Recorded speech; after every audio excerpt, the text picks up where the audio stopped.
30 एकादशी आणि 5 पर्व. त्यातलं सगळ्यात सामर्थ्यवंत पुरुषोत्तम असणारा अवतार म्हणजे रामाचा.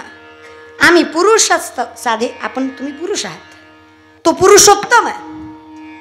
त्याचं राज्य येईल तेव्हा काय अधिकार असेल?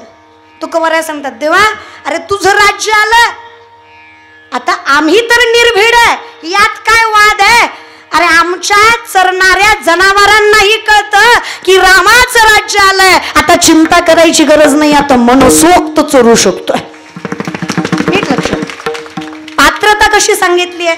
माणसाला कळतं, यात काय नवलंय, माणसाला कळतंच, सगळं कळतं हो, सगळं कळतं, सगळ्याला सगळं कळतं. माणसं म्हणतात पिल्यावर कळत नाही, सगळं कळतं. मार मार मारतं बायकोला रात्री, सकाळी म्हणतं नव्हती ग मारायची, पिल्यावर कळत नाही. तर एवढंच बरं कळत नाही. काय करायचं माय? असा म्हणला ना, पिला ना, आज तर दसरा आहे, आज तर क्वांटिटी लई जास्त असते, 9 दिवस सांभाळलेलं असते ना, आज दणका असते नाही की नाही. आता पिला ना, टोपलभर शेळीच्या लेंड्या समोरून येऊन ठेवायच्या त्याच्या. माय त्याला म्हणायचो काळ मनुकय ताकद वाढती गोडला खा. खाईल का ग माय? अगं किती बाटल्या टाकलेल्या असू दे, तेवढ्या धुंदीत म्हणीन याडाय कमी, लेंड्या आहेत ना त्या, कळतं त्याला, नाटकं करतं ते. तसं आमच्या जीवालाही सगळं कळतंच की हो दादा. सांगा बरं मला, एखाद्यानं सकाळी मांसाहार केला, दुपारी चल म्हणावं त्याला पंढरपूरला, येईल का तू? काय म्हणेल? नको, आज चुकीचं खाल्लंय. म्हणजे त्याला कळतंय खाल्लंय ते चुकीचं, जे देवाच्या मंदिरात जायच्या पात्रतेचं कळतं की हो.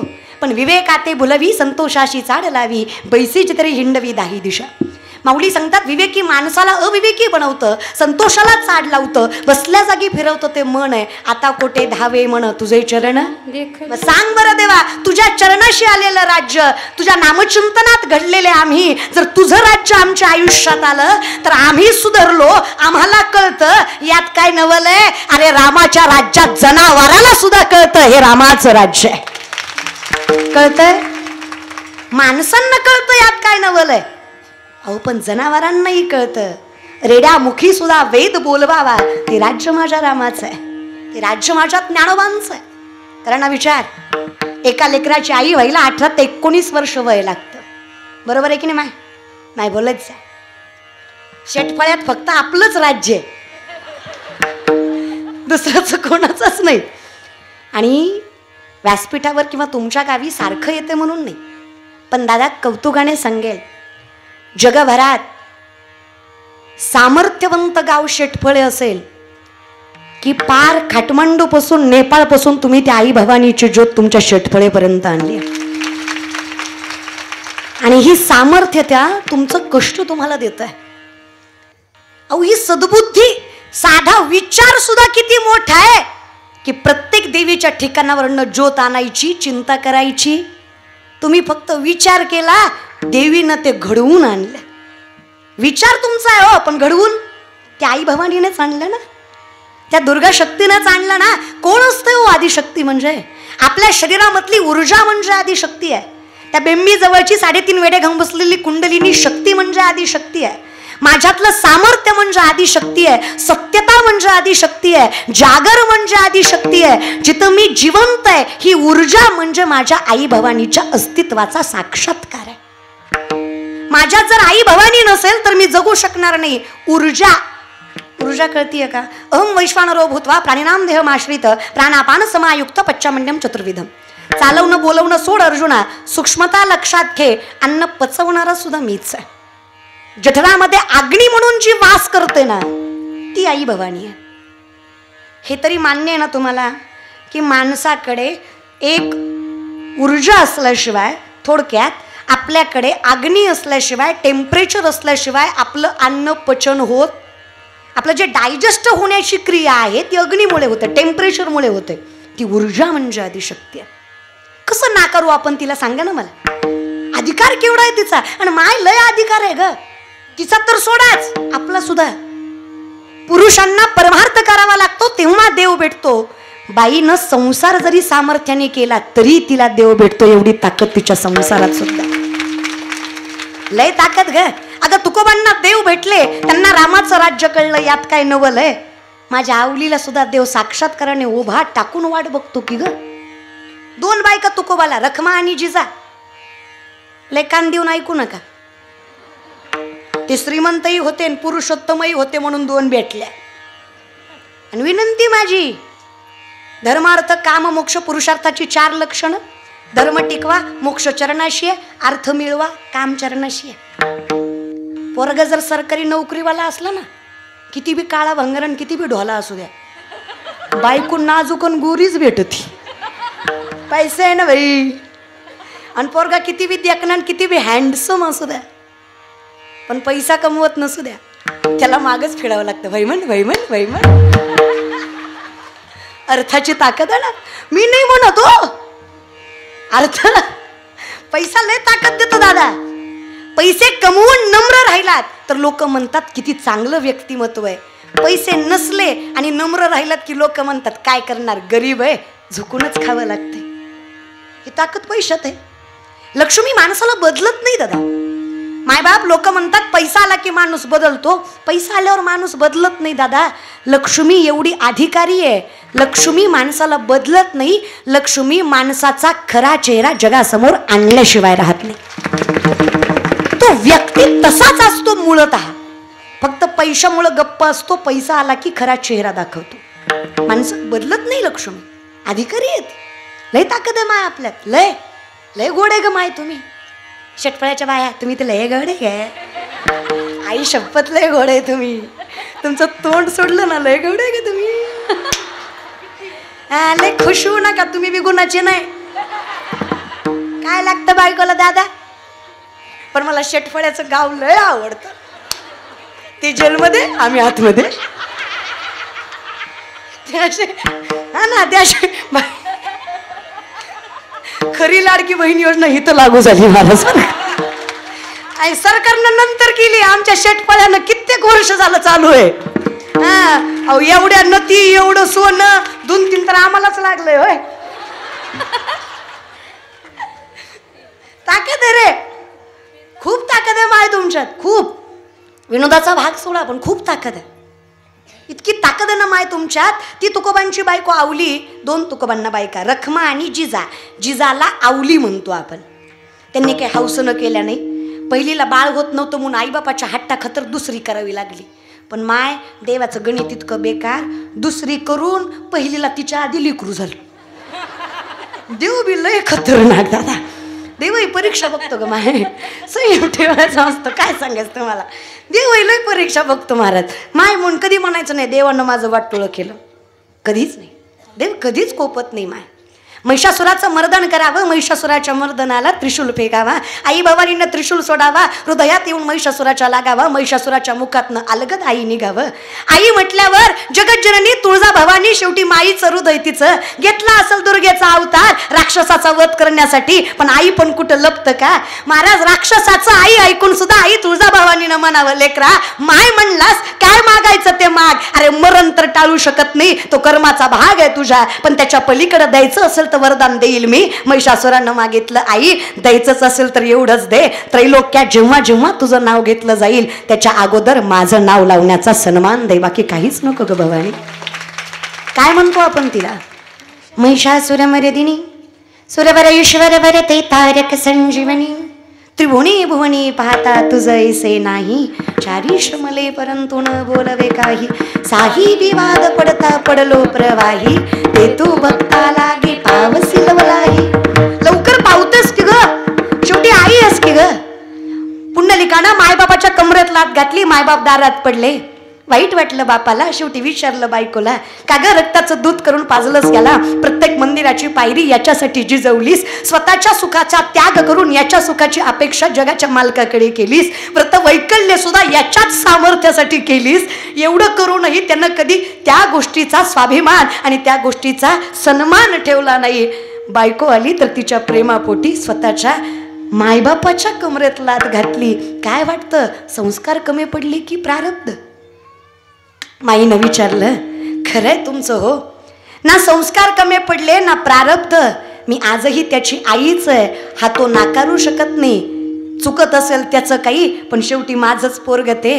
अहो लहानपणी मांडीवर घ्यायचे तेव्हा लाता मारायचा की, आता मारल्या म्हणून काय झालं, आत्ताच्याही तशाच समजायच्या आणि आशीर्वाद देऊन पुढं चालायचं. इतकं मोठं मन जिचं तिला माय म्हणायचं. करा विचार, लाथेच्या बदलातही जे आशीर्वादच देते, करी लाभावी ना. बाप म्हटला आईच्या प्रेमाला लाज नसते म्हणतात ते खोटं नाही. अगं तेव्हाच्या लाथा अज्ञानी होत्या, आत्ताच्या लाथा ज्ञानी आहेत की ग, त्यालाही माफ करशील. माय म्हणली ज्ञानी काय आणि अज्ञानी काय, लाता काय आणि प्रेम काय. लेकराकडनं आलेलं प्रत्येक गोष्ट माईनं सुखच मानलं, तिला तर आई म्हणायचं. अहो जगाची मालकीन किती हृदयवंत असेल, जर जन्म देणारी माय एवढ्या मोठ्या मनाची आहे, तर जगाला निर्माण करणारी माय किती मोठ्या मनाची असेल. मग सांगा मला तुम्ही, जी राक्षसावरही कृपा करते, ती तुम्हा आम्हाला कोपेल का? तुम्ही नाही बोकडं कापलं म्हणून तुमच्यावर राग धरेल? कुठे काही विचार करताय सांगा ना मला. परमार्थाला चुकीच्या मार्गाने नेऊ नका. जगत जननी येते, अधिकारी येते, खूप ताकद आहे तिच्यात. ती तुम्हा आम्हाला छोट्या मोठ्या गोष्टीवर कोपणार? अहो ती कोपणारच नाही. कळतं ना तुम्हाला? या अधिकाराने सांगतो तुम्हाला. अहो ती रखमा, ती अवली दोन्ही श्रीमंताच्या पोरी, पण रखमा प्रथम पत्नी दुष्काळात अन्न करून गेल्या, त्यांना एवढं भोगावं लागलं नाही. पण आवली जी द्वितीय पत्नी, तुकोबारायांनी दुष्काळ सगळं लोकांना देऊन टाकलं, 25 बैलगाड्या कर्जपत्राच्या इंद्रायणीत बुडवल्या. संत कशाला म्हणतात सांगा? अहो एका लुगड्यावर आवली बायको संसार करायची. किती माय एका लुगड्यावर. लुगडं कळतं ना माय? हां लुगडं गेल्या वर्षी होती ना, आता या वर्षी सोनं आलं माझ्या का. लुगड्या एका लुगड्यावर संसार करायची माय. कणगीत आंघोळ करायची माझी आवली, त्याच कणगीवर लुगडं वालू घालायची आणि आंघोळ झाली की तीच लुगडं निसून संसाराला लागायची. तरी विठ्ठलानं परीक्षा बघितली. जगाचा मालक पांडुरंग देहूच्या तुकोबाच्या दारात येऊन एका बाईचं रूप घेऊन तुकोबाला म्हणला, लेकरा. कोणाचं रूप घेतलं? एका गरीब बाईचं रूप घेतलं. लेकरा अरे मागितलं नसतं तुझ्याकडं, पण कसं सांगू तुला, पोटाची भूक दिसत नाही जगाला, पण बाईच्या फाटलेल्या साडीतनं तिचं अंग फार पटकन दिसतो लोकाला. भूक भागली का नाही हे कोणी विचारत नाही, पण स्वतःच्या नजरेची भूक मात्र पडलेल्या फाटक्या पदरातनं भागून घेतात की रे लोक. पोटासाठी कधी काही भीक मागितली नाही लेकरा, पण अंगासाठी कपडा मागते. अरे मेलं तरी स्वाभिमानानं मरावं, कोणाची नजर नवऱ्याशिवाय अंगावर पडू नये असा विचार करणारी बाई मी. असं तुकडा तर दे बाबा पदरात टाक. पोटासाठी नाही पण अंगासाठी कपडा मागते. बरं तुकोबाला माहित नसल का आपली बायको एका लुगड्यावर संसार करते? असलच की माहिती. तरी पण तुकोबांनी विचार केला नाही. अवकणगीवरचं लुगडं घेतलं आणि गरीब बाईच्या हातात दिलं. तुकोबा यांना म्हणायचं, अरे हसल्यावर कुणीही देत, पण नसल्यावरही ज्याची द्यांची दानत आहे त्यांना संत तुकाराम महाराज. लोकांनी काय कमी अपमान केला का दादा? त्या तुकोबांचा गाथा इंद्रायणीत बुडवला. अपमानाचा बदला संतांनी सन्मानाने घेतला. ज्या देहूनं तुकोबांचा गाथा बुडवला, आज त्याच देहूला त्याच मातीमध्ये तुकोबांचं गाथा मंदिर बांधावं लागलं. हा इतिहास हे संतांकडनं शिकावं रे. आम्ही कोण आहे? आम्ही यार शेतकऱ्याची लेकरं. आम्ही तरुण मंडळी कीर्तनाला उपस्थित आहे. छोट्या छोट्या गोष्टीला घाबरावं का आम्ही? पडला नाही पाऊस काय होतं त्याला? काय कशाला चिंता करायची नाही. आणि मला विश्वास आहे दादा, या षटपळ्याच्या जागृत असणाऱ्या आई भवानीच्या समोर व्यासपीठावर उभं राहून सांगते, कौतुक आहे मला माझ्या धर्माचं, माझ्या मातीचं, माझ्या परंपरेचं. माझ्या हिंदू धर्मातलं ज्ञानोबा तुकोबाला मानणारं शेतकऱ्याचं पोरग मध्यरात्री अर्धनग्न पोरगी जरी त्याला दिसली तरी त्याचे संस्कार इतके प्रबळ आहेत, तो तिला तिच्या माय बापापर्यंत सुरक्षित पोहोचवणार हा विश्वास मला माझ्या मातीवर. आमची पोरं वाया जात नाही तो पटकन. 100 एखादा वाईट असला म्हणून तुम्ही 99ला नावं ठेवू नका. विनोदाचा भाग वेगळा आहे, पण आपली पोरं आपल्यासाठी जीव घाण टाकतात.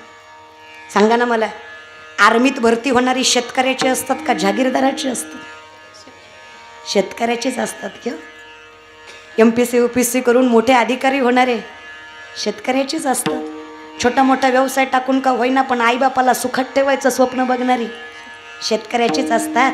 अहो स्वतःचं तारुण्यपणाला लावून वारकरी शिक्षण घेऊन व्यासपीठावर उभा टाकणारी सुद्धा शेतकऱ्याचीच असतात, हे कायम लक्षात. जागीरदाराची भजन करत नाहीत, कचकच कांदा करतात. पैसा जास्त असतो ना,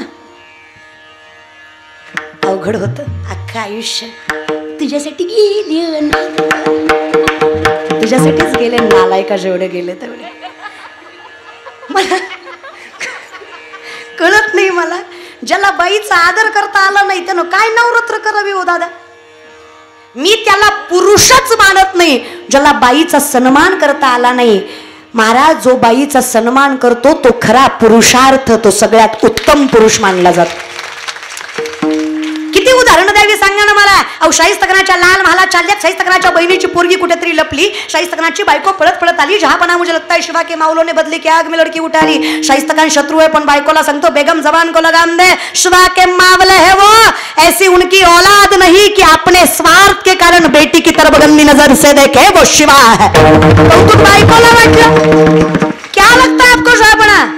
उंगलियों पर जान चली गई, नहीं तो जान से जाने वाले थे. हमने उनकी बहु बेटियां उठाई, यहाँ तक उनकी इज्जत तक लूट ली, गंदी नजर से देखा.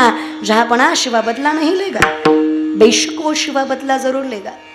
नाम रुतबा सल्तनत इज्जत शोहरत यहाँ तक जिंदगी तक नहीं बख्शेगा.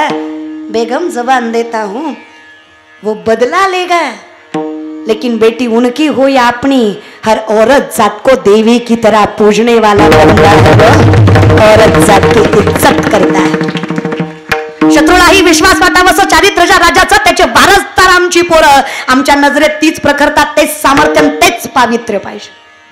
आम्ही आई बहिणींची कदरच केली पाहिजे. आणि हे आपल्याकडनं जातं ग माय. लय पुढच्या पिढीला नावं ठेवण्यात मजा नसते. आपण काय करतो हेही पाहिलं असतं. कुशल म्हातारी माणसं म्हणतात, पोररोया गेली, पोररोया गेली, पोररोया गेली. अरे बिड्या फुकू फुकू तुझी थोबाड आत गेली, फक्त पोरच वाया गेले. फक्त पोरच कसे? तू मारुतीच्या मंदिरात बसून पत्ते खेळतो, त्या ब्रह्मचारी मारुतीला राणी दाखवतो, फक्त फक्त पोरच कशी वाया गेली. आता या म्हाताऱ्या बायका सुद्धा, आजकालच्या काय पोरी आहेत वय, यांना काय लाज आहेत वय, ना आमच्या जमान्यात नव्हतं माय असं, ना आम्ही किती इज्जतीनं खाल्लं माय, आणि आम्ही माय लगा लगान मला बघा असलं कधी जगलो नाही माय, आम्ही किती इज्जतीनं खाल्लं माय. अगं माय, तू मिसरी चोळती, तुझ्या मिसरीच्या वासानं म्हशीनं दूध द्यायचं बंद केलं, इतका भंगार वास.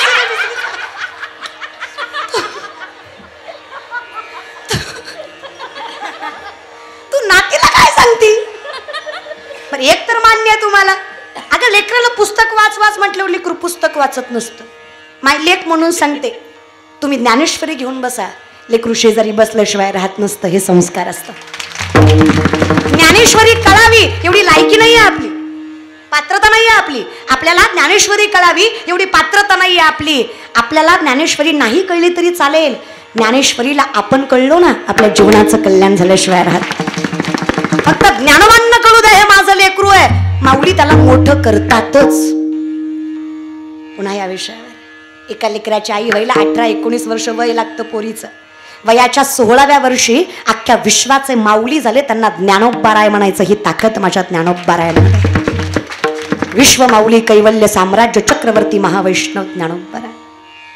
काय अधिकार असेल परमार्थाचा? करा विचार. काय श्रीमंत असेल ते कुटुंब जिथे ज्ञानेश्वरी वाचली जाते, काय धनवान असतील ते लेकरं ज्यांच्या मुखात हरिपाठ आहे, आणि काय भाग्यवान असतील ते मायबाप ज्यांच्या पोटी रामचिंतन करणारी लेकरं जन्माला आली. काय भाग्यवान असेल ते. आणि काय दलिंदर असेल तो बंगलावाला ज्याच्या बंगल्यात हरिपाठ नाही. करा विचार. भाग्य लागतं दादा. काही माणसं म्हणतात निघालतो कीर्तनाला, गेलो नाही. काही म्हणतात गेलतो पण बसलो नाही. काही म्हणतात बसलो पण मधनच आलो, काम होतो. काही म्हणतात शेवटपर्यंत बसलो, कळलंच नाही. तुमची चुकाच नाही. तुमचे पाय कीर्तनाकडे वळत नाही, तुम्हाला कीर्तन कळत नाही. तुमचं मन कीर्तनात सुखावत किंवा स्थिरावत नाही. मायबाप यात तुमचा दोष नाही. माझे माऊली सांगतात, पूर्वजन्मीचं पाप तुम्हाला भजन करू देत नाही. हे सगळ्यात मोठं सत्य. भाषा माझी नाहीये. नामासी विनमुख तो नर पापिया हरिविन धावयान पावे कोणी.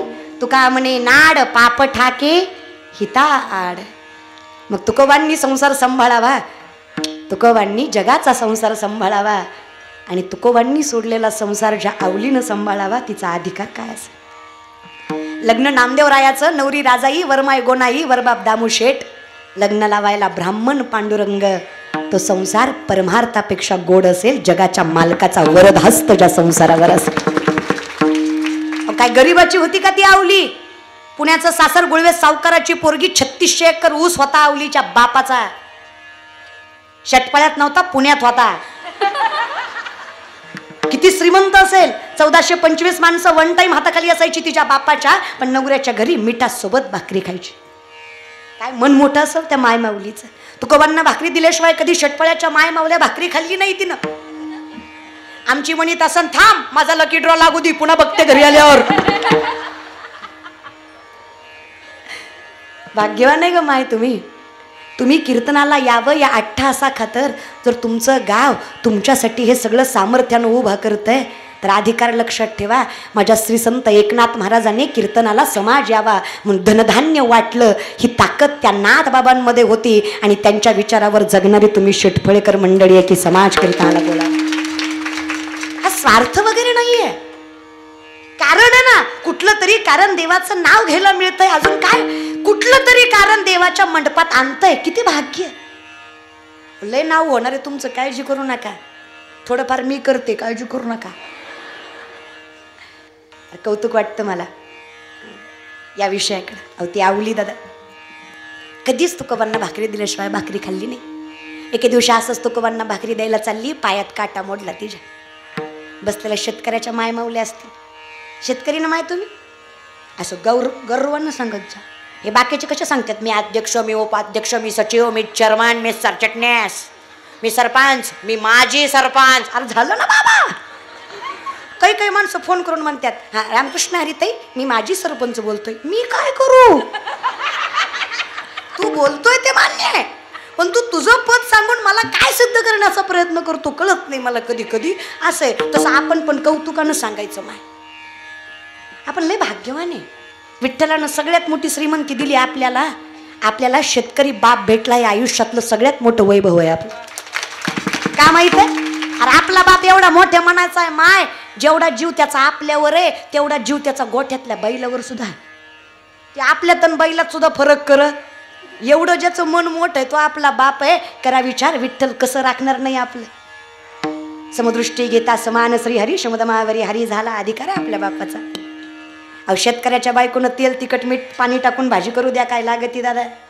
श्रीमंताची 45 भाज्या करते, चपल्या घालून चपात्या लाटते.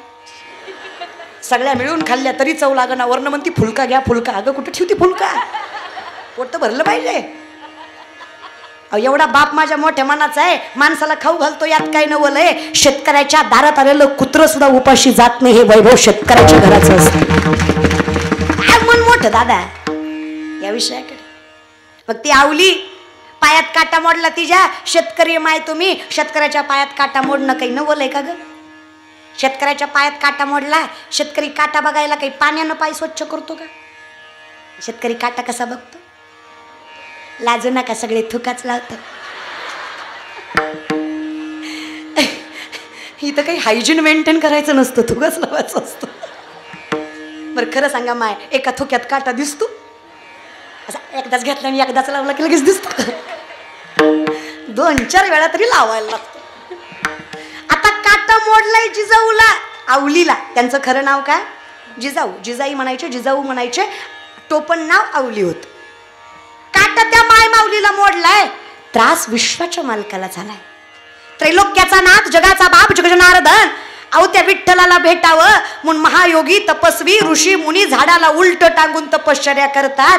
अहो जिवंतपणी पशु पक्षी प्राणी त्यांचं हाड मांस खातात तरी त्यांना वेदना होत नाही. ते म्हणतात जे खायचं ते खा बाबा, फक्त नजर ठेवा. भेटला माझा विठ्ठल तर या नजरेनं पाहायचं सुख मिळू द्या. बाकी अख्खं शरीर खाल्लं तरी हरकत नाही. एवढा जीव ज्यांचा विठ्ठलावर त्यांना सुद्धा देव भेटत नाही. आणि या जिजाऊसाठी त्रैलोक्य सोडून खाली आला. जिजा काटा रुतला म्हणे तुम्हाला. विठ्ठला कळतोय की हो आम्हाला, पण कसं सांगू तुम्हाला, माझ्या पायातल्या काट्यापेक्षा माझ्या नवऱ्याच्या पोटाची भूक जास्त बोचते मला, ती आधी भागवू द्या, मग येते तुमच्या दर्शनाला. विठ्ठलाला जाग्यावर थांबवून आवली तुकोबांना भाकरी द्यायला गेली. तुकोब सापडले, तुकोबांना भाकरी देऊन आवली पायाशी आली, पाठीशी आली. विठ्ठल जाग्यावर उभा आहेत तिच्यासाठी. गेले नाही बर. जिजा दिली का भाकरी तुकोबाला, आता तरी काट बघू द्या आम्हाला. ज्याच्या चरणाच्या स्पर्शासाठी विश्व तळमळतं, त्रैलोक्य तरसतं, अखंड दैवत योग या करतात, तरी माझ्या विठ्ठलाच्या चरणाचा स्पर्श दुर्लभच. त्या परमात्म्यानं त्या माय माऊलीचा पाय स्वतःच्या हातात घेतला. काय भाग्य असेल त्या बाईचं. थुका लावून काटा दिसतो का पाहिला. शेटफळ्याच्या माय, त्याला एका थुक्यात दिसला नसावा, त्यानं बी 2-4 वेळा लावला. सरपंचाला नाही, पण सरपंचिनीला भलताच राग आला. तुमची नाही, पंढरपूरची. आम्ही एकीलाच मानतो.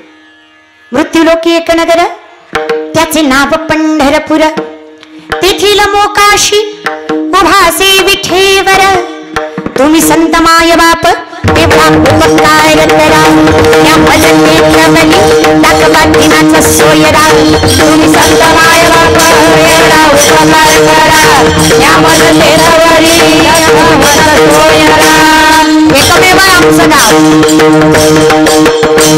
ऐसी चंद्रभागा, ऐसे भीमा तीर.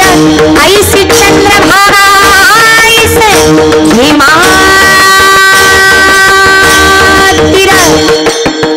ऐसा विठेवर देव कोठे. ऐसा विठेवर देव कोठे. असा जगाचा मालक आजपर्यंत पाहिला नाही. जो दीनदयाळ आहे, पण त्याच्या चरणावर मस्तक आहे. त्या प्रत्येकाच्या चरणावर मस्तक आहे, जो आम्हाला त्या मालकापर्यंत पोहोचवतोय. गरुडाचे पायी, गरुडाचे पायी, गरुडाचे पायी, गरुडाचे पायी, गरुडाचे पायी, गरुडाचे पायी, गरुडाचे पायी, गरुडाचे पायी. वेळो वेळा, वेळो वेळा लोई, वेळो वेळा, वेळो वेळा लोई, वेळो वेळा, वेळो वेळा लोई, वेळो वेळा, वेळो वेळा लोई. वेगळ्या नवात, वेगळ्या नवात, वेगळ्या नवात हरी मज दिनाचे उद्धरी. वेगळ्या नवात हरी मज दिनाचे उद्धरी. वेगळ्या नवात हरी मज दिनाचे उद्धरी. वेगळ्या नवात हरी मज दिनाचे उद्धरी. मज दिनाचे उद्धरी.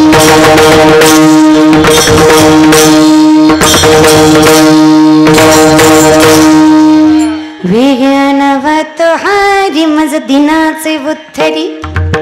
दीनदयाळ आहे का तो. माय बाप सगळं होतो, तू गुरुबंधू पिता, तू आमची इष्ट देवता, तूही सदा रक्षिता आपदी आमोत आहे. माऊलींचं वर्णन. सगळी संकट निवारतोस की रे देवा. जुनं भजन आहे बघा. लेकरांची सेवा केलीस तू आई. लेकरांची सेवा केलीस तू आई. कस पांग फेडू, कस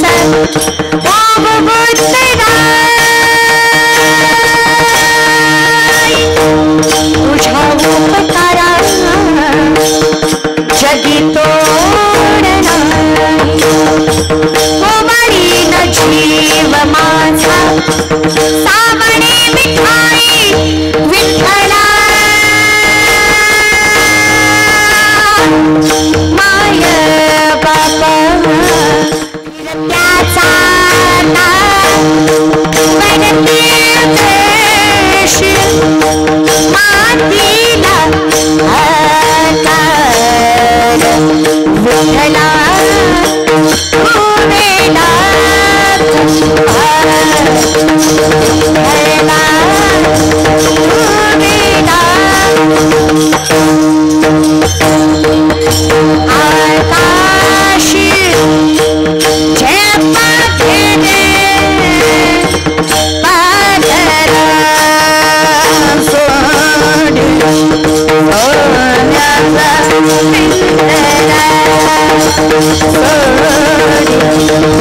सोन्याचा पाऊले चालती वा पाऊले चालती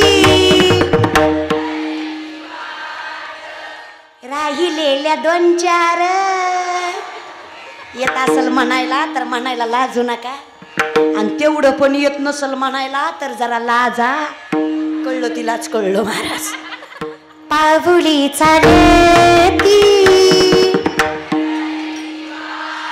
राय शेटफळ्याच्या माय मावल्या दुखी संसाराची हरी बोल दुखी संसाराची हरी बोल पाऊली चालती गोपाळ बी आहेत की पाऊली चालती यमुनेच्या तीरी काल पाहिला हरी कान्हा वाजवितो बास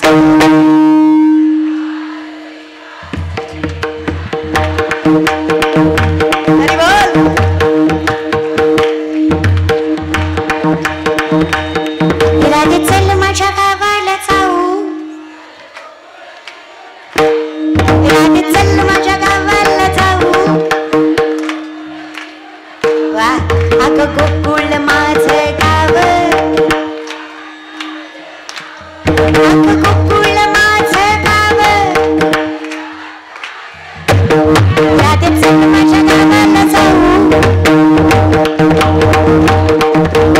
तुम्हाला काय टोचतो वय देव पुरुष मंडळी का टोचतो बिचतो आज वाटारी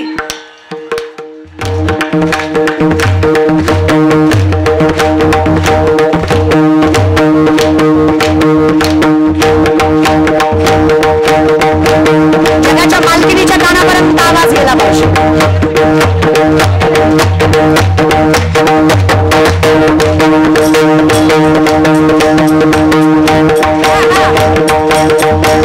भक्त पुंडलिकासाठी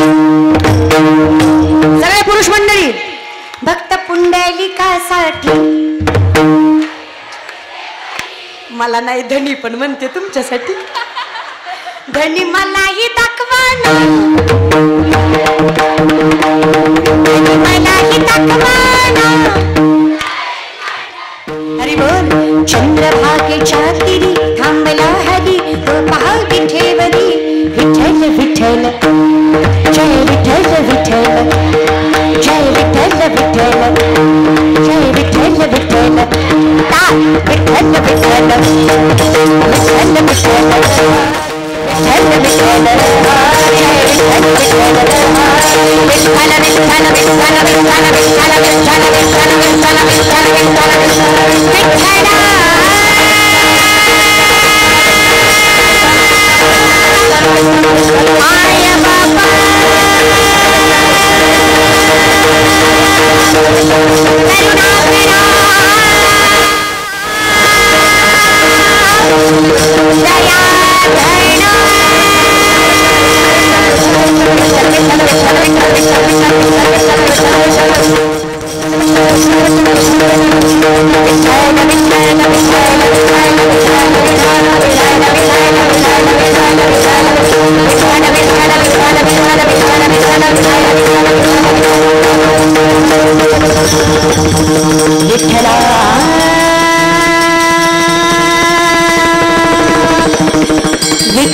आनंदाचे डोही आनंद तरंग आनंदाची अंग आनंदती सांगा बरं माय याच्यापेक्षा मोठं माहेर असतं का कुठलं मग हेच मोठ्यानं रडू वाटलं मोठ्यानं नाच वाटलं मोठ्यानं एखादी म्हणून नाचले असते ग पण ज्याच्या संग गाठ बांधली तो गुणाचा नाही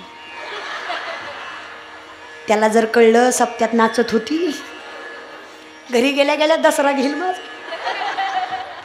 रावणाच्या ऐवजी मलाच पिटी घरी गेल्या गेल्या म्हणे लई संतीन शिरली होती मंडपात तुझ्या अंगात, तू ये घरी तुझी महाराजीन काढी तू.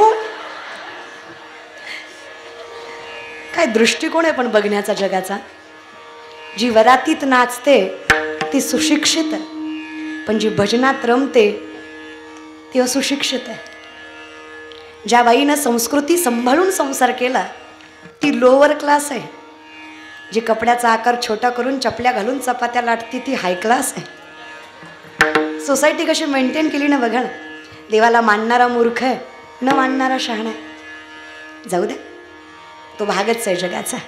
जगाच्या मालकानं त्या जिजाऊचा पाय स्वतःच्या हातात घेतला. आले का राग रखमाईला आला, तुम्ही विषयाकडे आले का? फिरत जा पण येत जा, हे की नाही. आपली इष्टी चहा पाण्याला थांबत असती, हे की नाही. थोडं पण गाव येऊस तर सोडायची. तिकीट शेवटचं काढलं ना आपण, हे की नाही. साधं का दादा. राग कुणाला आला? रखमाईला. देव सुद्धा बायकोचं ऐकतो, देव सुद्धा बायकोचं ऐकतो, देव सुद्धा बायकोचं ऐकतो. एखाद्या वेळेस आणला दळणाचा डबा तर लई नाचत जाऊ नका, देव सुद्धा ऐकतो. आम्ही म्हणतो का अक्का काकडा झाला देव उठे ना. विनवणी कोणाला? राही रखमाबाई तुम्हा ये वो त्यात या,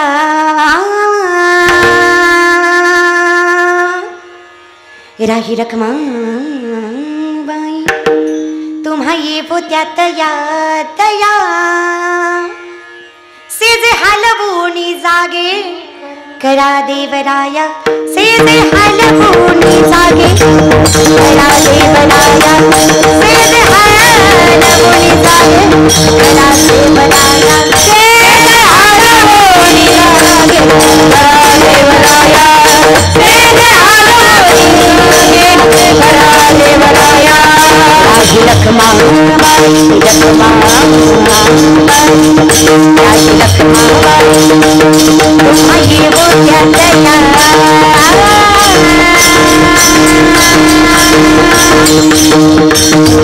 सेजे हलवूनी जागे करा देवराया, सेजे हलवूनी जागे करा देवराया, सेजे हलवूनी जागे करा देवराया, सेजे हलवूनी जागे करा देवराया.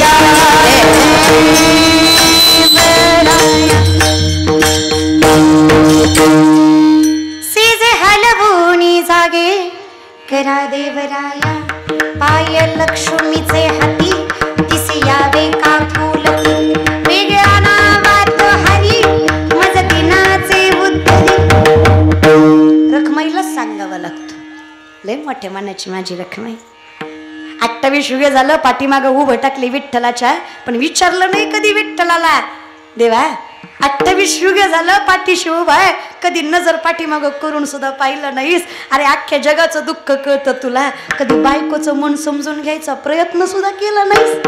माहित होतं रखमाईला, अहो विठ्ठलाची पत्नी मी, माझ्यावर जबाबदारी जास्त आहे. नाही पाहिलं विठ्ठलानं म्हणून काय झालं, अहो जगा इतकंच माझ्या विठ्ठलाचं माझ्याकडं सुद्धा लक्ष आहे. या विश्वासामुळे 28 युगे झालं रखमाई सामर्थ्यानं साथ देते विठ्ठलाची. किती काय शिकवून जातो ना परमार्थ. रागवली स्वतःसाठी नाही, नवऱ्यासाठी. अहो जगाचे बाप म्हणे तुम्ही विठ्ठला. अहो साधी साधी माणसं प्रेस्टिज मेंटेन ठेवून राहतात. गाडीशिवाय फरत नाही, खुर्चीशिवाय बसत नाही. अहो माझी ग्रामपंचायत सदस्य तरी सत्कार केल्याशिवाय पर्याय नाही. जगाचे बाप तुम्ही. अर्धा तास झाला थुका लावताय, काटा दिसना होय. एवढं तुम्हालाही कळतं की शेटफळेच्या माय मावल्या विठ्ठलाला काटा बघायला थुका लावायची गरज आहे. मग का हो असं वागता विठ्ठला? काय वाटतं रखमा तुम्हाला? अहो काटा रुतवणारेही आम्हीच आणि काटा काढणारेही आम्हीच. आमच्या तुकोबाची पत्नी अख्खा संसार तक्रार न करता ज्या माईनं सांभाळला, तुकोबामुळा त्या माय माऊलीचं दर्शन भेटलं. तुकोबानं जगाचा संसार सांभाळला, पण नवऱ्याची साथ नसताना जिनं संसार कधी त्यागला नाही, त्या पतिव्रतेच्या पायाची धूळ मुखाला लागावी म्हणून एवढा अट्टहास केला. नाही तर काय गरज आहे सांग बरं मला. सांगा बरं तुम्ही शेटपळ्याच्या माय मावल्या काय अधिकार असेल बाईचा. अहो जिजाऊचा काटा विठ्ठलानं काढला. शेटफळेकर तुमचा आमचा काटा लोकांनीच काढला. आपलं गाऱ्हाणं काही देवापर्यंत गेलंच नाही बघा, हो की नाही. अवघड आहे जरा. ऐकतो देव हा विश्वास असेल तर ऐकतो देव. मानला तर देव आहे, नाही मानला तर नाहीच आहे. मी मानतो तुला की आम्ही जे आयुष्य जगतोय ते तुझ्यामुळे आहे. आमचं जे सुख आहे, आमचा जो मुक्तपणा आहे, आमचं जे स्वातंत्र्य आहे, आम्ही जे सुखा समाधानाने सगळी दुःख बाजूला करतो त्याचं कारण तू आहेस. माहित आहे आम्हाला जर तुझा मस्तकावर हात असेल तर काय कमी पडणार आम्हाला. अरे तुझंच लक्ष आमच्याकडे नसेल तर परिपूर्णत्वाला जाऊ तरी कसे आम्ही. म्हणून विठ्ठला विनंती आहे, तुझा अवतार कुठलाही असू दे पण आमच्यातल्या द्वेषाच्या रावणाचा वध तू करावा आणि तुझंच राज्य अखंडितपणे आमच्या देहावर चालावं. एकदा रामाचं राज्य आमच्या देहाला बोखता आलं मग आम्ही सामर्थ्यवंत ठरलो. यात काय नवल देवा, तुझ्यात आणि माझ्यात फरकच राहत नाही जेव्हा तू माझ्यावर कृपा करतो. काय राहिलं सांग.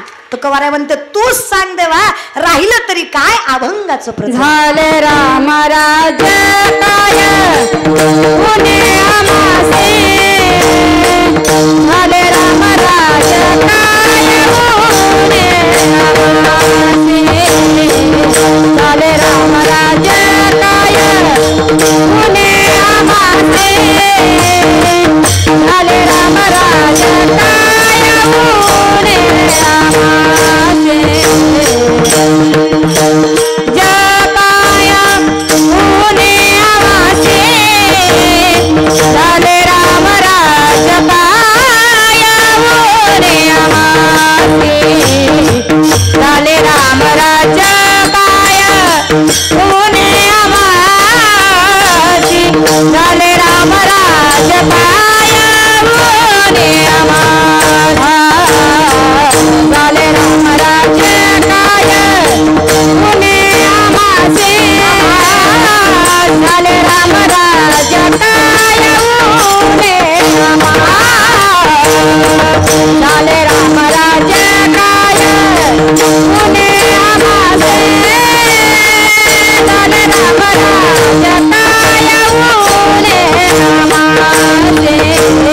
झाले राम राज्य पुणे आमासे, झाले राम राज्य काय पुणे आमासे, झाले राम राज्य काय पुणे आमासे, झाले राम राज्य काय पुणे आमासे, धरणे धरी पिके गाई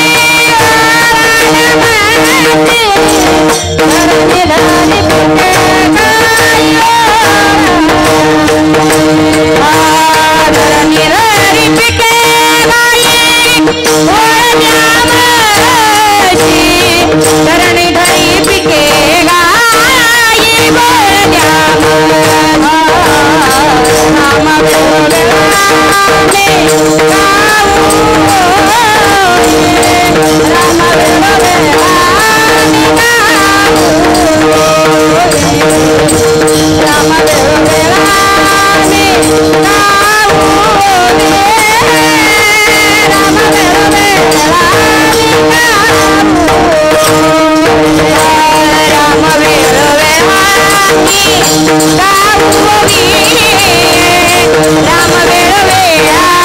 वेळोवेळाने गाऊ,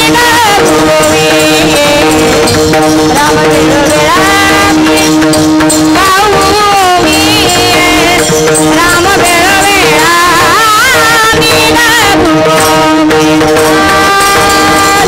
वेळोवेळाने गाऊ, राम वेळोवेळाने गाऊ, राम वेळोवेळाने गाऊ,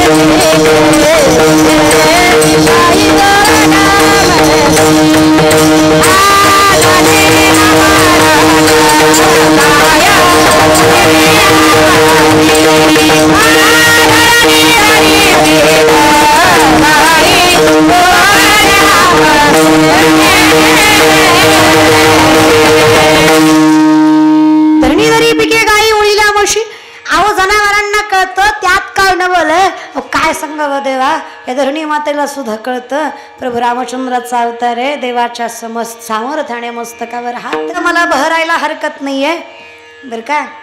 दसऱ्याला एवढे सोन्यासारखे विचार सुद्धा त्याच हिंदू धर्मात लक्षात घ्या. सोन्यासारखी माणसं तुम्ही, तुम्हाला काही सोनं द्यावं घ्यावं. सोन्यासारखे विचार जगाच्या मालकानं मस्तकात सामर्थ्यानं ठेवावे. आयुष्य सोन्यासारखं झाल्याशिवाय राहत नाही. पण फक्त सोन्यासारखे विचार ठेवा, आपट्याचं काय आणि खऱ्या सोन्याचं तरी काय. होय, माड्यावर काय बांधून येतं होय ताई, सगळं कळतं पण घेतल्यावर लय भारी वाटतं. मोह आहे ना शेवटी.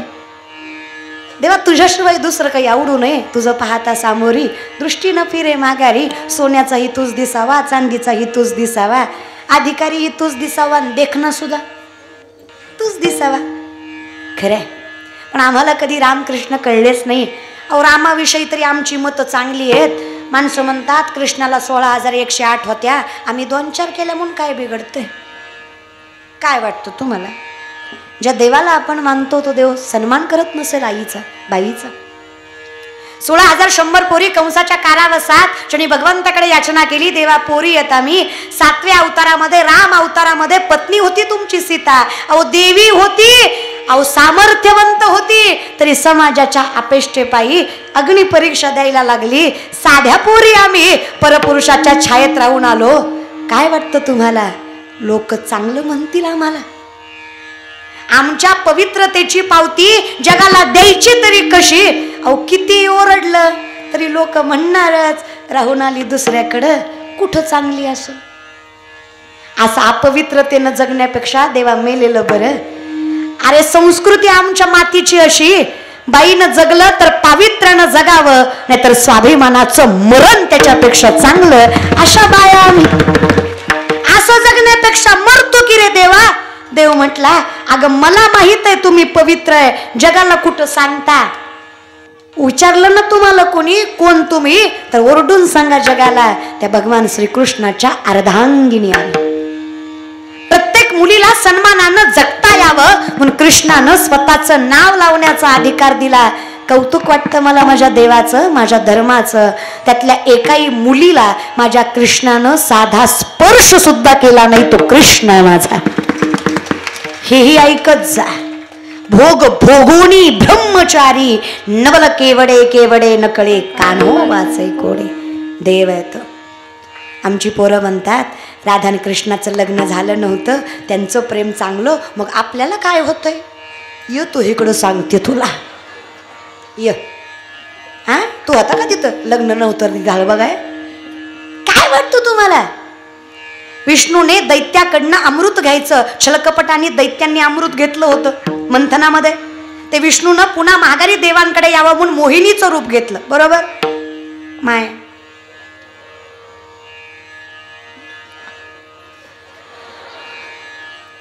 आपला शेवटचा दिवस आहे, उद्या त्यांचं आहे. बोला की ग माय, हे की नाही? विनंती माझी. कोणाचं रूप घेतलं? मोहिनीचं. देवानं मोहिनीचं रूप घेतलं. एवढा देखना देव, आधीच इतका देखना आहे ना देव. अधरम मधुरम वैतनम मधुरम नयनम मधुरम हसितम मधुरम हृदयम मधुरम कमलम मधुरम मधुराधिपति रखिलम मधुरम अधरम मधुरम वैतनम मधुरम नयनम मधुरम हसितम मधुरम. देवाचं चालणं बोलणं दिसणं रुसणं हसणं पळणं सगळं गोड आहे. विचार केला देवा, तू दिसायला एवढा गोड आहे, तुझं हृदय किती गोड असेल. आणि ज्याचं हृदय इतकं गोड असेल त्याचं सांभाळणं किती गोड असेल. म्हणून तर म्हणलं राम वेळोवेळा मी गाऊ ओवीये, दळिता कांडिता जेविता ग बाई. तू राखलं तर किती चांगलं राखशील माझ्या विठोबाचा. कैसा प्रेम भाव आपणची देव होय गुरु. सगळंच होतंस की रे विठ्ठला. म्हणून तूच राख बाबा, तुझंच नामचिंतन घेते. गोमट येते करा माझे भार उजे तुमासी. माझं चांगलं माझ्यापेक्षा चांगलं तुला चांगलं कळतंय, मग माझं चांगलं तुझ्या चांगल्या म्हणण्यानंच होते.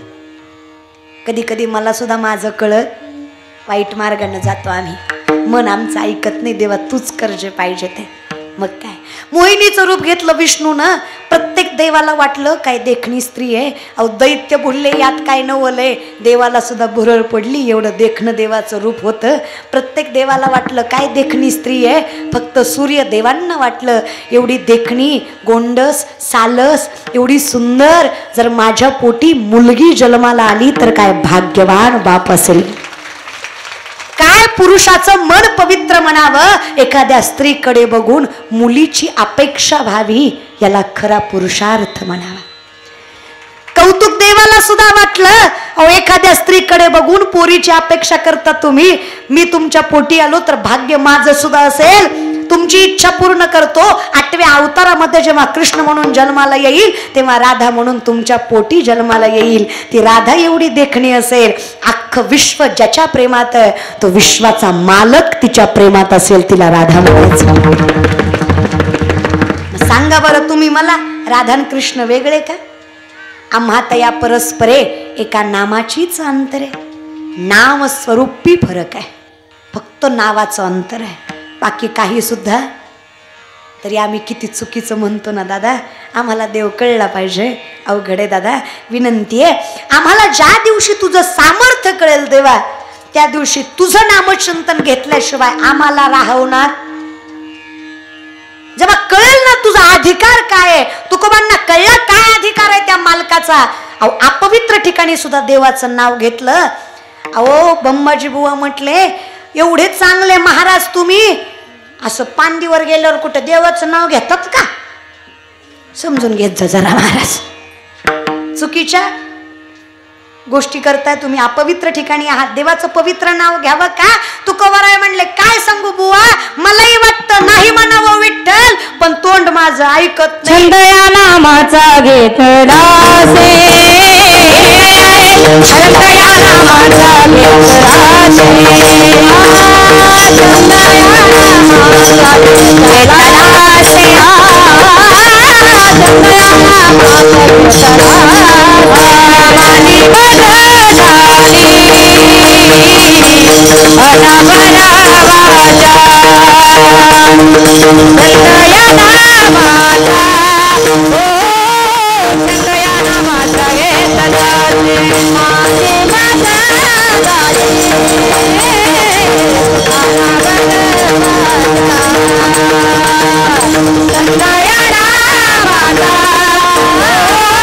छंद या नामाचा घेतला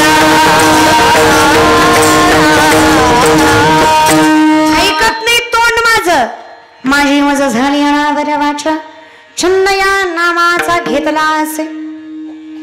बंबाजी बाबा म्हणले वेड्यात काढता का तुकोबा, तोंड कुठं ऐकत नसतं का? जीभ धरली दोन्ही बोटाने, म्हणा म्हणे आता विठ्ठल. त्यांना कुठं माहित होत तुकिता तुलनेसी ब्रह्म तुकासी आले, मनोनी रामेश्वरे चरणी मस्तक ठेविले. तुका विष्णू नाही तुझा. तुकोबराय आणि विठ्ठलात फरक नाही. अहो नाही तोंडानं म्हणता आलं म्हणून काय झालं, बंबाजी बुवाने जीभ धरली तुकोबांची, तुकोबांच्या रोमा रोमातनं विठ्ठल निघाला.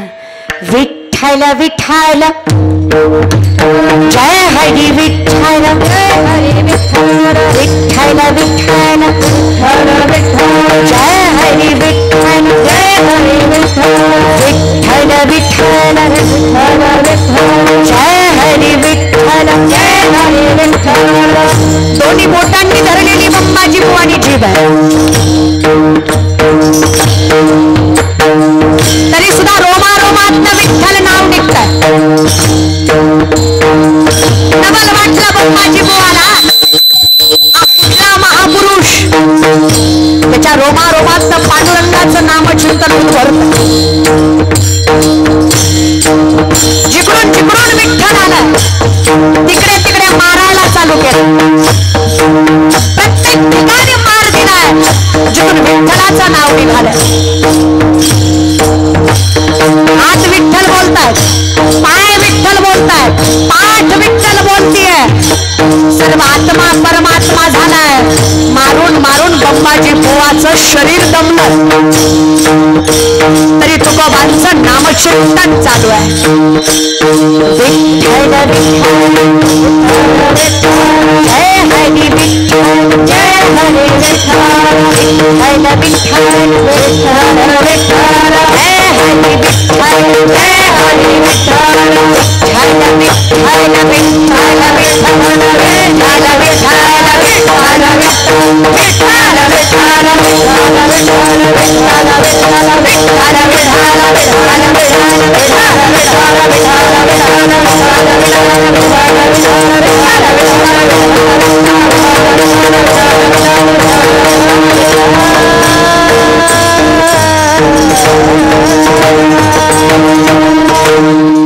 चरणावर मस्तक ठेवलंय बम्माजीव आणि तुकोबांच्या.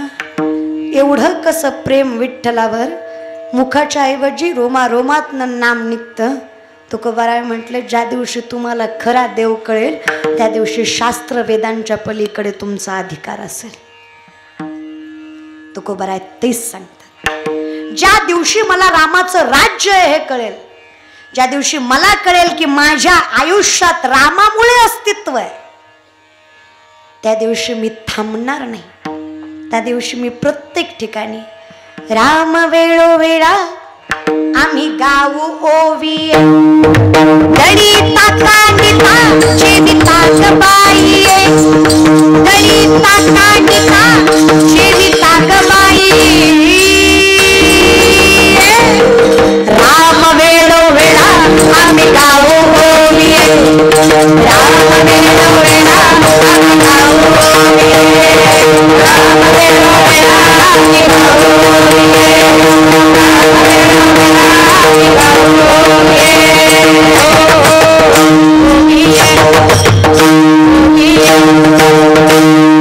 राम वेळोवेळा आम्ही गाऊ ओवी. त्या दिवशी आम्ही थांबणार नाही आणि ज्या दिवशी आमच्या मुखात राम असेल त्या दिवशी दुःखाची आम्हाला दुःख द्यायची हिम्मत नाही. अहो ज्याच्या गळ्यात तुळशीची माळ आहे ते मरत नाही. बघता काय नाही मरत, तसलं काय बघता म्हणतात. काही बी बोलती का काय ऐकतो म्हणून, डोळ्या देखत पेटल्या तीन मरत कशी नाही ती मारत येतीन. मरत नाही असं नाही हो. लल्लाटी जे लिहिले न पुसेगा का हे केले. 5व्याच दिवशी सटवी माथ्यावर मृत्यू लिहिते, बरोबर की माय. म्हणून जुन्या बायका 5व्या दिवशी दिवस रात्र दिवा चालू ठेवायच्या. सटवीची राती जेविन विसंबी वाती तैसा ईश्वर निर्णय चित्ती वाहने सदा. माऊलींचं वर्णन आहे ज्ञानेश्वरीमध्ये. ठेवावा दिवस रात्र दिवा चालू ठेवावा.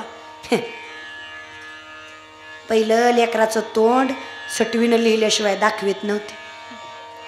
आता लेकरू जन्मलं की 3ऱ्या सेकंदाला फेसबुकला पोस्ट असते, baby is come okay. Like subscribe and share. Social media बिनधास्त वापरा. खरंच ना, मला सांगा ज्ञानेश्वरी काही डाउनलोड होत नाही मोबाईल मध्ये, भगवद्गीता डाउनलोड होत नाही मोबाईल मध्ये, हा तुकारामांचा गाथा डाउनलोड होत नाही मोबाईल मध्ये. होतच की. जाऊ दे आता, बोलले असते. त्याला प्रारब्ध चांगलं लागतं. आजकालच्या पिढीला म्हणलं ना, हायली एज्युकेटेड आहात, स्टँडर्ड मेंटेन करता, एवढ्या चांगल्या सुविधा वापरता येतात, मोबाईल लॅपटॉप कॉम्प्युटर हे सगळं कळतं तुम्हाला, मग याचा वाईट वापर का करता. याच्यावर भजन केलं तरी चालेल की. अहो इथं वाचन केलं, मोबाईल हातात घेऊन ज्ञानेश्वरी वाचली, किती सुविधा करून दिल्या सध्याच्या विज्ञानाने. अहो नाही घरात असाल तर तुम्हाला गाडीत ज्ञानेश्वरी वाचता येईल, कॉलेजमध्ये असाल तरी तुम्हाला ज्ञानेश्वरी वाचता येईल. याचा वापर का चांगला करत नाही. आजकालची पोरं म्हणतात I don't believe in God. Okay, no issue. तुम्ही देवाला मानत नाही यात काही वावगं नाही, त्याला बहुत सुकृताची म्हणून विठ्ठली आवडी. उगच कुठं देव आवडत असतो का. तुम्ही देवाला मानत नाही यात काही वावगं नाही, पण ज्या दिवशी देव तुम्हाला मानणार नाही हे जग तुमचं अस्तित्व सुद्धा मान्य करणार नाही. हे सामर्थ्याने सांगतो. देव मानतोय म्हणून चाललंय रे, मी जिवंत आहे याचं मूर्तिमंत उदाहरण आहे देव आहे. अहो सगळ्या गोष्टी आल्या पाहिजे, त्यात वाद नाही. स्वतःला प्रेझेंटेबल ठेवलं पाहिजे, कारण तुमच्या प्रेझेंटेशनवरच तुमचा क्रायटेरिया ठरवला जातो. ते खरंच आहे की रे. पण कायम लक्षात ठेवा, स्पिरिच्युअलिटी, आध्यात्मिकता माणसाच्या जगण्याचं बळ वाढवते. किती संकट आली तरी माझा त्याच्यावर असणारा विश्वास प्रत्येक संकटाला तोंड द्यायचं सामर्थ्य देतो. ही ताकद मला ज्ञानेश्वरी आणि गाथा देते. खूप ताकद आहे रे अभंगामध्ये. करा विचार कधीतरी या विषयाकडे. ताकद आहे देवा. तुझं नाव मुखात असलं, काय हिंमत आहे मरणाची, काळाचे ही काळ लढीवाळ विठ्ठलाचं. अहो गळ्यात तुळशीची माळ आहे म्हणजे मरत नाही असं नाही. ज्याच्या गळ्यात तुळशीची माळ आहे तो व्यक्ती कधी आपातकालीन मरणाने मरत नाही, तो नियतकालीन मरणानेच मरतो. त्याच्यासाठी वाढ वेळ झाला उभा पांडुरंग, वैकुंठा श्रीरंग बोलावित. कसं सांगावं तुम्हाला दादा, लय ताकद. त्याच्या गळ्यात तुळशीची माळ, त्याची रोजची आंघोळ त्रैलोक्यातल्या प्रत्येक तीर्थाचं स्नान केल्याचं पुण्य देते. ज्याच्या गळ्यात तुळशीची माळ, त्याच्या कपाळाचा चंदन अखंडितपणे सुखी ठेवायचं सामर्थ्य देतो. ज्याच्या गळ्यात तुळशीची माळ, त्याच्या घरावर जगाच्या मालकाच्या विठ्ठलाचा वरद हस्त. किती अधिकार त्याचं. कुठं खाता पैशाला. त्याच्या दारात तुळस, गळ्यात माळ, कपाला बुक्कान, हातात ज्ञानेश्वरी. त्याच्यासारखा वैभवशाली श्रीमंत माणूस दुसरा नाही, ज्याला परमार्थ कळाला. खरंच जा विचार कधीतरी. अहो सगळं गेलं संताचं तरी तुकोबा म्हणले, बरे झाले देवा निघाले दिवाळे, परी या दुष्काळे पिढा गेली, बरं झालं बायको मिली. हिम्मत नाही दुःख द्यायची काळाची ही आम्हाला. स्वप्नी ही न दुःख कोणी न देखवे डोळा, नामाचा गजर भय सुटले कळी काळा. काळही घाबरतो आम्हाला. दूत सांगत से यमा. दूत कोणाचा? यमाचा. दूत सांगत से यमा. तो सांगतोय दिंडी पुढे चाले नामा. नामदेवराय दिंडीच्या पुढे आहेत. हिम्मत नाही झाली माझी. तो नागवितो आम्हा विष्णुदास म्हणूनिया. तो नागवितो आम्हा विष्णुदास म्हणूनिया. यम म्हणले, येडे का तुम्ही? नका जाऊ तया गावा, नामधारकाच्या शिवा. नका जाऊ तया गावा, नामधारकाच्या शिवा. नका जाऊ तया गावा,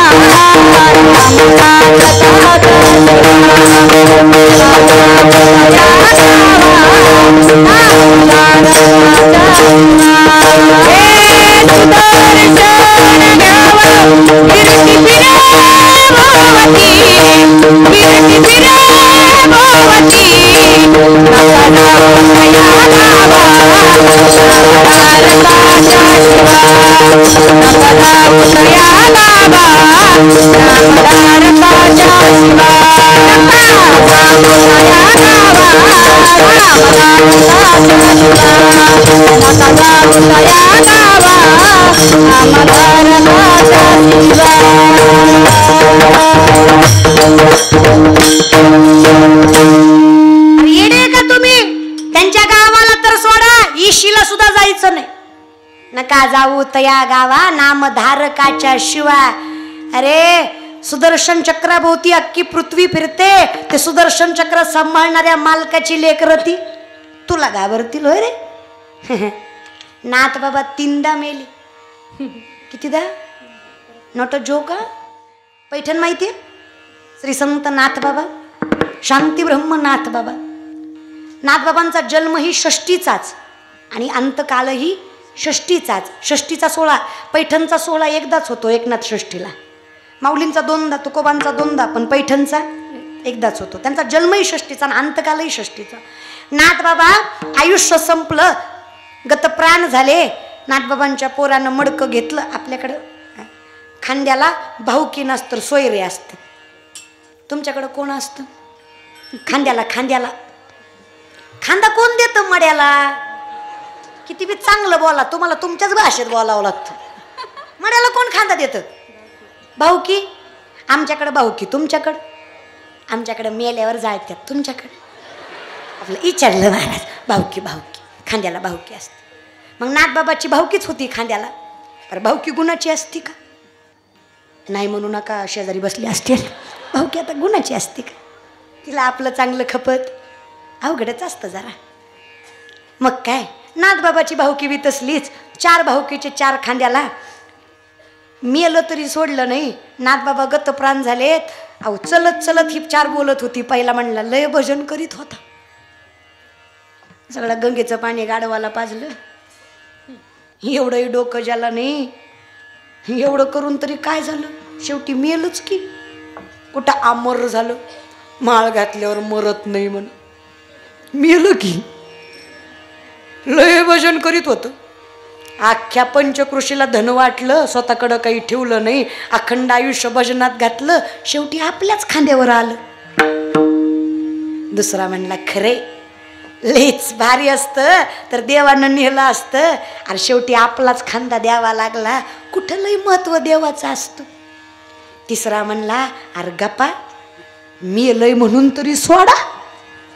तिसरा म्हणला जाऊ दे. चौथा म्हणला जाऊ दे, बोलू दे. त्यांना कुठं ऐकू जात, त्यांना कुठं माहिती.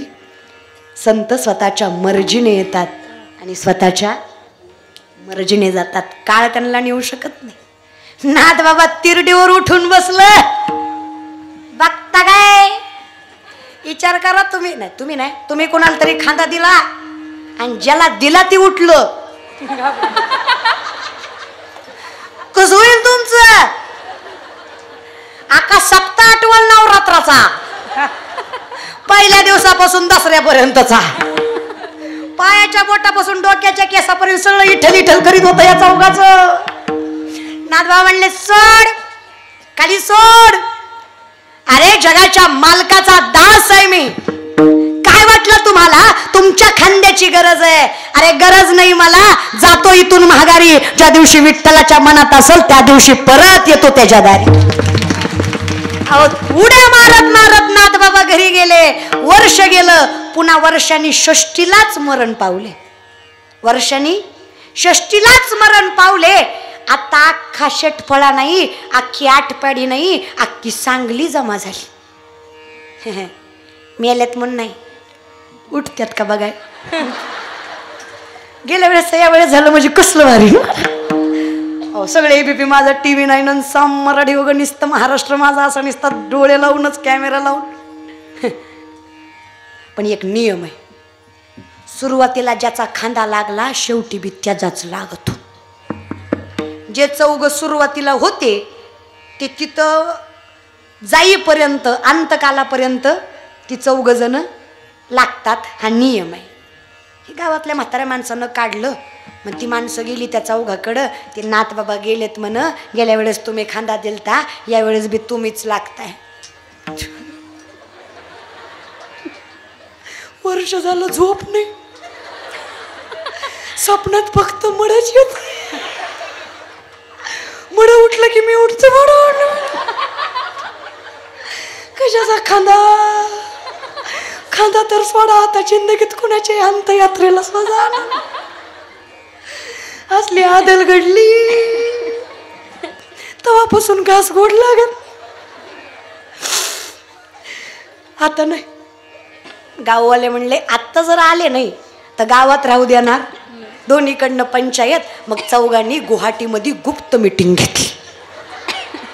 किती आमदार किती, किती मादार किती महाराज बरं का.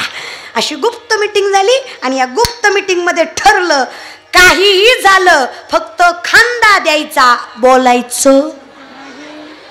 कळतोय का तुम्हाला? तोंडानं तर नाहीच, मनातून सुद्धा. मनातलं ऐकू गेल्यावर बोलायचंच नाही, फक्त खांदा द्यायचा आणि गप घरी यायचं. म्हणले यावेळेस MBBS नाही MD डॉक्टर बोलवा. खरंच गेल्यात का बघा, ती मधीच उठत्यात. MD बोलवला. नस बंद, हार्टबीट बंद, श्वास बंद, 100% गेले. खांदा दिला चौघांनी. नाथबाबाची अंतयात्रा निघाली. पुन्हा एकदा रामनाम. थांबा थांबा, दसरा हो द्या महाराज. निघाली. अर्ध्या गावात आली. एका म्हातारीची लेख इति जातीला आलती, नांदाय चालली होती. नेमकं लिकीची बैलगाडी निघायला नाथबाबाचं मड आडवं यायला.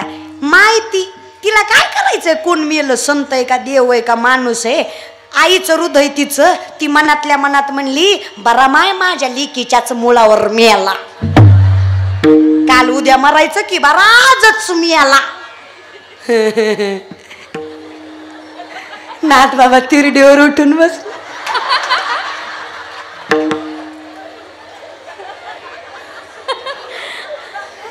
ती नाथ बाबा उठू द्या, त्याचं काही एवढं नवल नाही, ते संत आहे. पण अख्खं गाव खांद्याकऱ्याकडे बघत होत. खांडेकरी म्हणले आई शपथ, आई भवानी शपथ. गाववाले उठलं. गेल्या वर्षाची एवढी फजिती झाली, आता कशाला बोलतोय. तोंडानं तर नाही, मनात सुद्धा बोललो नाही म्हणे. गाव म्हणलं मग नाथ बाबा उठले कशी. नाथ बाबा म्हणले यावेळेस खांद्याकऱ्यामुळं नाही तर कधी कोपऱ्यातली म्हातारी कधी कधी कधी पैठणची. ती म्हणली माझ्या लिकीच्या मुळावर मेलं, मला कुणाच्या मुळावर मरायचं. माझं आयुष्य संपवताना सुद्धा कुणाला दुःख द्यायचं नाही, याला संतांचं अंतकरण म्हणायचं. माझं मरण सुद्धा कुणाच्या दुःखाचं कारण असू नये, असं मला मरायचंय. मी मेल्यावर माझ्या घरच्यांना सुद्धा रडू नये. तुकोबाराय म्हटले मी मेल्यावर घरची नाही रडणार. रडती माया मोह रात्रंदिस, माया मोह रडणार. घरच्यांनी रडूनी माझ्यासाठी, का तर मी काही केलंच नाही घरच्यांसाठी, हो की नाही. सगळ्या देवाचा संसार केला. इतकं मोठं अंतकरण संताचं. नाथबाबा उड्या मारीत मारीत घरी गेलं. पुन्हा वर्षभर जगलं. पुन्हा तिसऱ्या षष्टीला नाथबाबा म्हणले आज मी जाणार आहे. घरचे म्हणले सांगू नका, जाऊ वाटलं जावं, राहू वाटलं राहावं. दोनदा तिरडी मोडली, दोनदा गाडगं फोडलं, दोनदा लावलेली सरणीच कटली. आत्ता तुमच्यावर विश्वासच नाही. तुम्ही मध्येच उठता, मूड बदलला की तुमच्या काय मूडवर आहे. नाही बाबा, आम्ही काही तुमच्या अंतयात्रेला येणार. नाथबाबा म्हणले काळजी करू नका, जगाच्या मालकानं बोलवलं यावेळेस, तुम्हाला त्रास देणार नाही. आता कोणाला माझ्या जाण्याचं दुःख होणार नाही. आनंदाने चला, भजन करत जाऊ, नाचत जाऊ त्याच्या गावा रे धैर्या, सुख देईल विसावा. अहो त्या नाथ बाबांनी पैठणच्या गोदावरी किनाऱ्यावर भजन कीर्तन केलं आणि कीर्तन करून भजन करून त्या गोदावरी नदीमध्ये स्वतःला जलसमाधी करून घेतली. हा अधिकार संतांचा असतो. जगातली पहिली अंतयात्रा ज्यामध्ये मृतदेह चालत होता. एवढा अधिकार जर भगवंताच्या नामाने दिला तर सांगा हिम्मत आहे का दुःखाची तरी आपल्याला स्पर्श करायची. तुकोबाराय म्हटले देवा अनुभवाने सांगतो, जिथे जिथे तुझं नाव आहे ना तिथे तिथे स्वप्नीहीन दुःख. अरे सरळ तर सोड, स्वप्नात सुद्धा दुःख येत, आयुष्यात तर सोड. स्वप्नीहीन दुःख विटोळा, स्वप्नी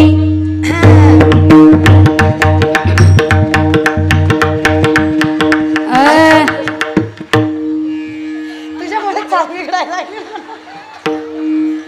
घ्या मंगलताई घ्या. स्वप्नी ही दुःख कोणी न देखे डोळा, स्वप्नी ही दुःख कोणी न देखे डोळा, स्वप्नी दुःख कोणी न देखे डोळा, स्वप्नी ही दुःख कोणी न देखे डोळा, स्वप्नी ही दुःख कोणी न देखे डोळा, स्वप्नी दुःख कोणी न देखे डोळा, स्वप्नी दुःख कोणी न देखे डोळा, स्वप्नी दुःख कोणी न देखे डोळा. नामाच्या गजरा भया सुटले तरी माया,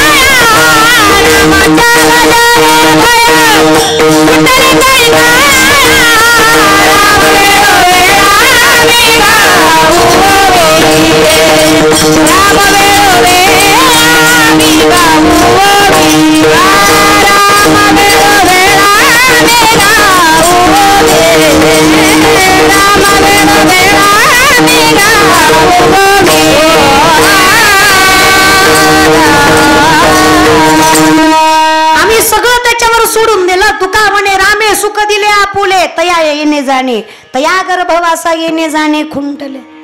अहो त्याचं स्मरण केलं ना, यस्य स्मरण मात्रेण जन्म संसार वंदनात विमुच्यते नमस्तस्मै विष्णवे प्रभ विष्णवे. तुझं स्मरण केलं ना देवा तर जन्म मृत्यूचं बंधन टळतं, इतकी ताकद आहे. हे राहत नाही. पुनरपि जननम पुनरपि मरणम पुनरपि जन्मी जठरे शयनम यामी बहु पुण्य केले जन्म जन्यामी बहु पुण्य केले जन्म जन्यामी बहु पुण्य केले जन्म जन्यामी बहु पुण्य केले वाया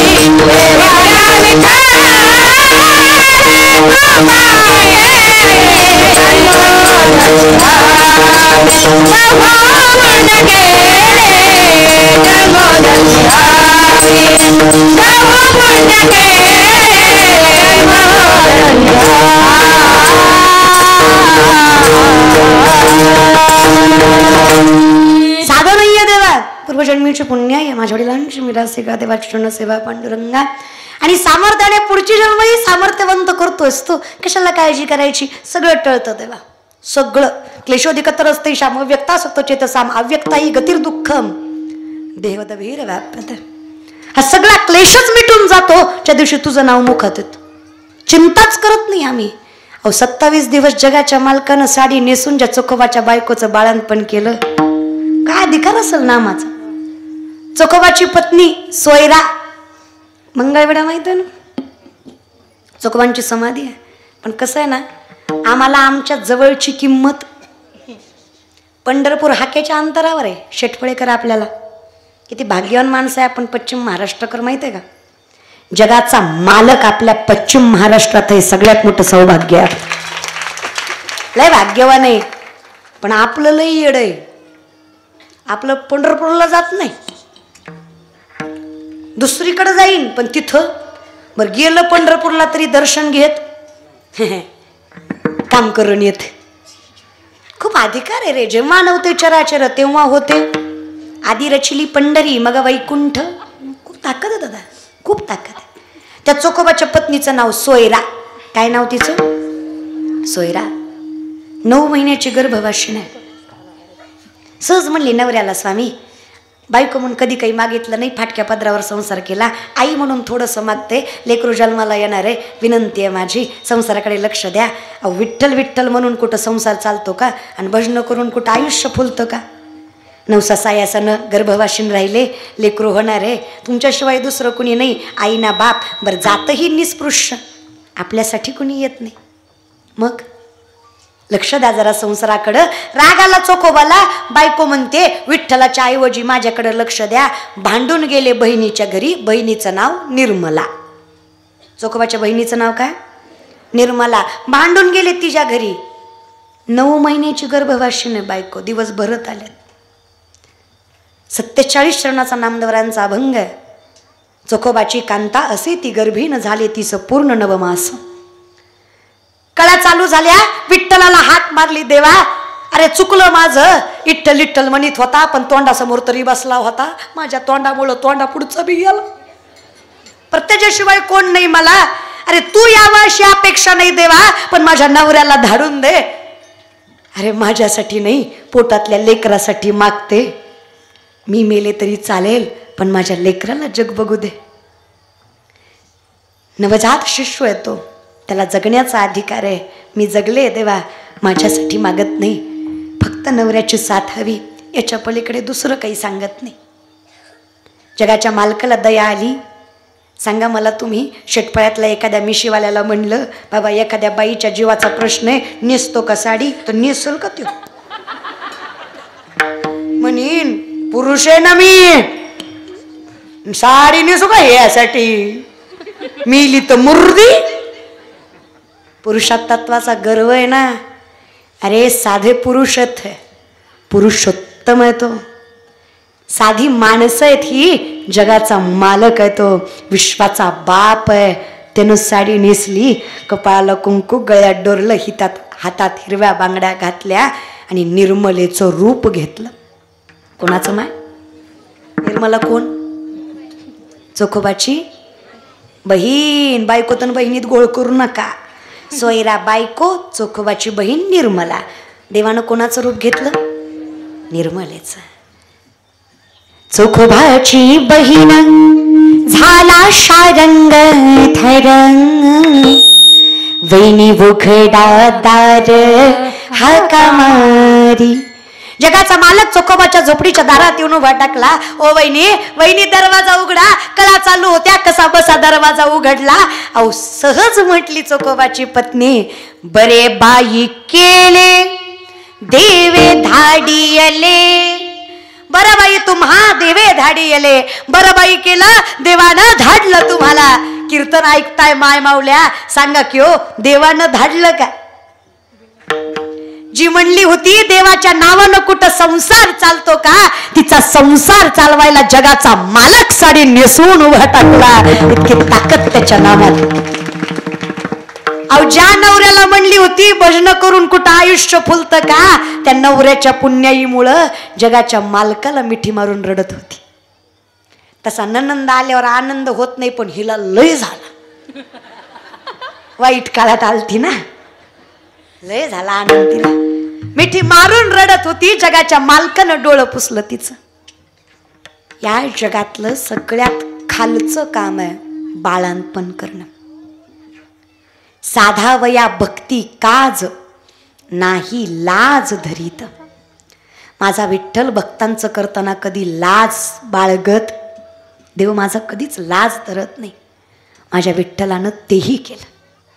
बाळांपण केलं. घाण ना घाण काढली सोयराबाईची. हातानं आंघोळ घातली, वेणी घातली, आळणी भात करून खाऊ घातला. दारातल्या झाडलोटीपासून घरातल्या स्वयंपाकापर्यंत सगळं केलं. हातपाय दाबण्यापासून माझ्या विठ्ठलानं सेवेनं समर्पक आयुष्य झोकून दिलं. तिला कुठं माहीत होतं, जी राबत होती घरात ती साधी सुधी नव्हती, जगाच्या मालकिनीचा मालक होता. बघत बघत दिवस उलटले. 10-12 दिवस झाले. 12व्या दिवशी सहज म्हणली सोयरा, ताई मलाही वाटतं बारसं करावं पोराचं, पण हातावरची पोटं आमची, सगळं झाकता येतं पण गरिबी नाही हो. पोराच्या बारशाला काय करू आणि काय खाऊ घालू?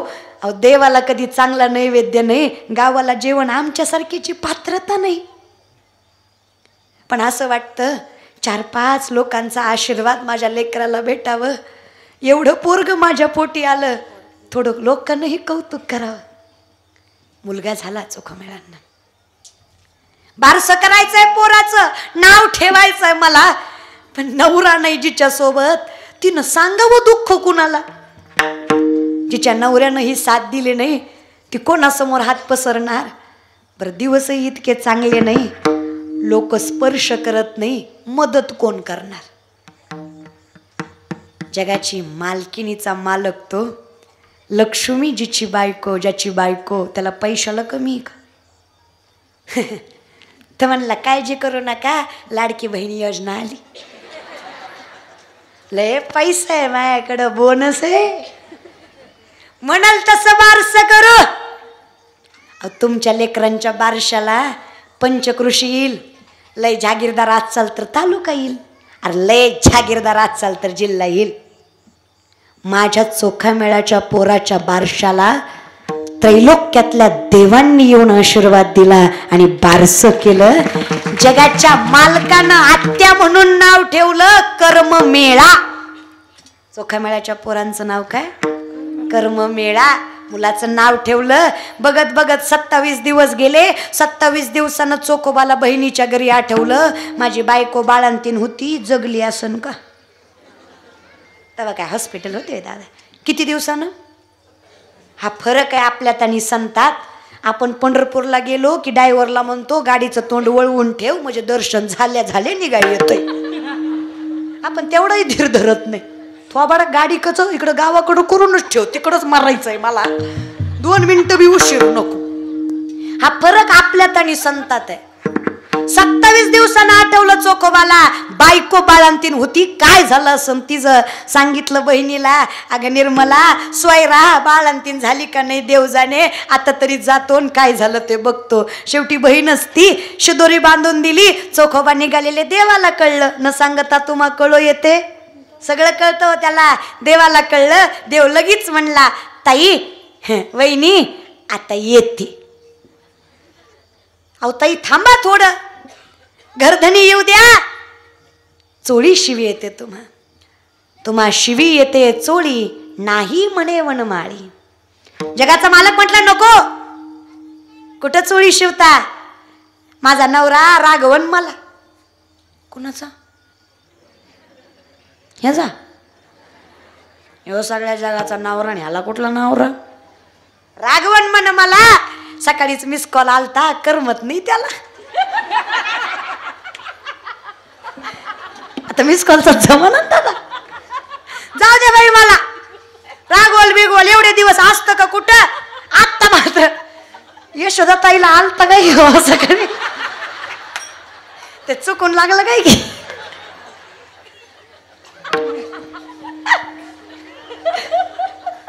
गेल्या वर्षी यशोदा ताईंचा मुलगा होता बघा, आम्ही तुम्ही सगळ्यांनी पाहिलं. लक्षात घेत जा बाई, ताकद किती असते. सामर्थ्यवंत आम्ही सगळ्या, जगाच्या मालकाचा अधिकार आहे आमचा, काही नाही. पण या सगळ्या माय माऊल्या मिळून जर कीर्तनाचं व्यासपीठ सांभाळू शकतात, तर जगाची मालकीन जगाचा कारभार किती गोड सांभाळत असतात. सगळं सांभाळतात रे, आणि सगळं सांभाळता आलं पाहिजे या विषयाकडे. मग काय देव निघाले. ऐकलं नाही सोयराबाईचं. 4-5 गल्लीतल्या बायका गोळा केल्या. सोयराबाईनं हळदी कुंकू लावलं, 4 दाणे टाकले तांदळाच्या पदरात, निघाले.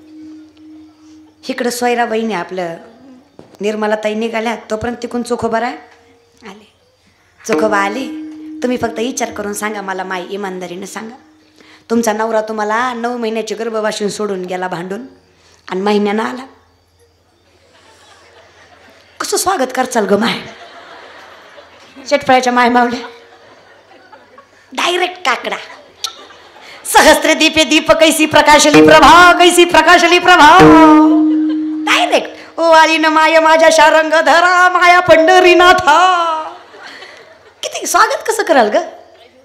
किती बोलाल ग? तिथं थांब, पुढे येऊ नको.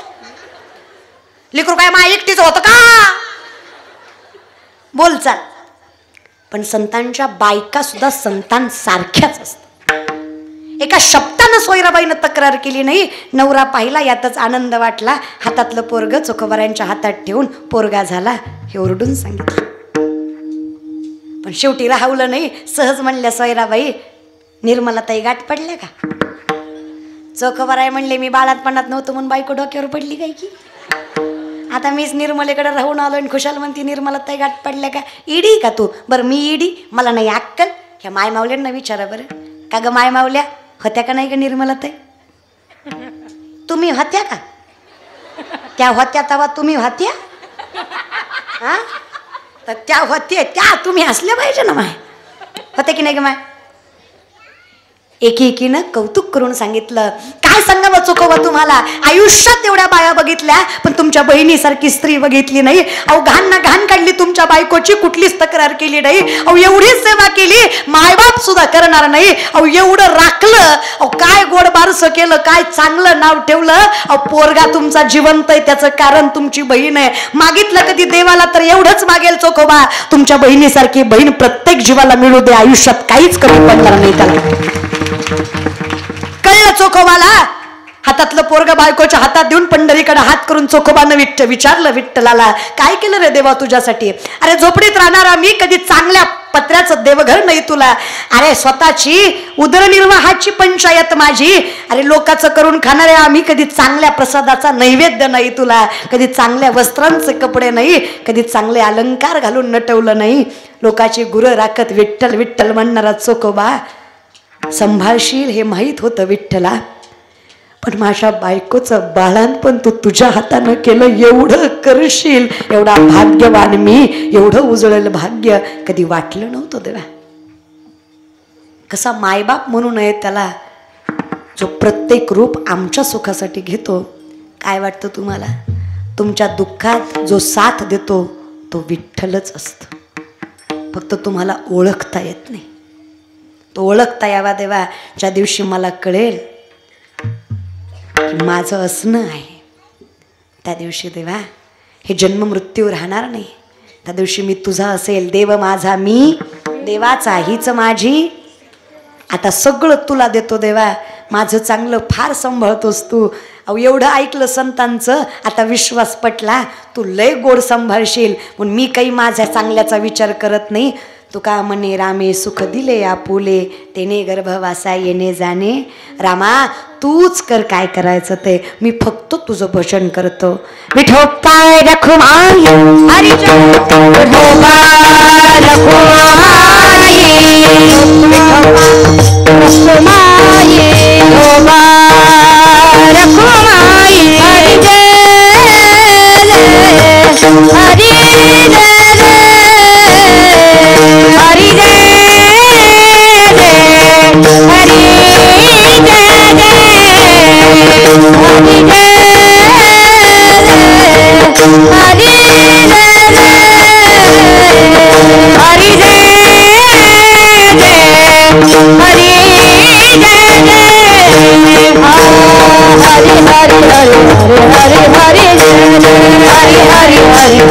हरी हरि जय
हा सुंदर नामचिंतनाचा अट्टहास अखंडितपणे चालू आहे. ही 9 दिवसाची कीर्तनं, पुन्हा अजून 2 कीर्तनं. यावर्षी 1 दिवस वाढवला वाटतं ना, 2 दिवस. गेल्या वर्षीपेक्षा यावर्षी 1 दिवस वाढला ना, 2 दिवस वाढले. 2 दिवस वाढले. तुम्ही किती दिवस वाढवा, ती जगज्जननी तुमच्याकडनं करून घेणारे काही कमी पडणार नाही. हा विश्वास कायम ठेवत चला. काहीच कमी नाही पडणार, उरेल पण कमी पडणार.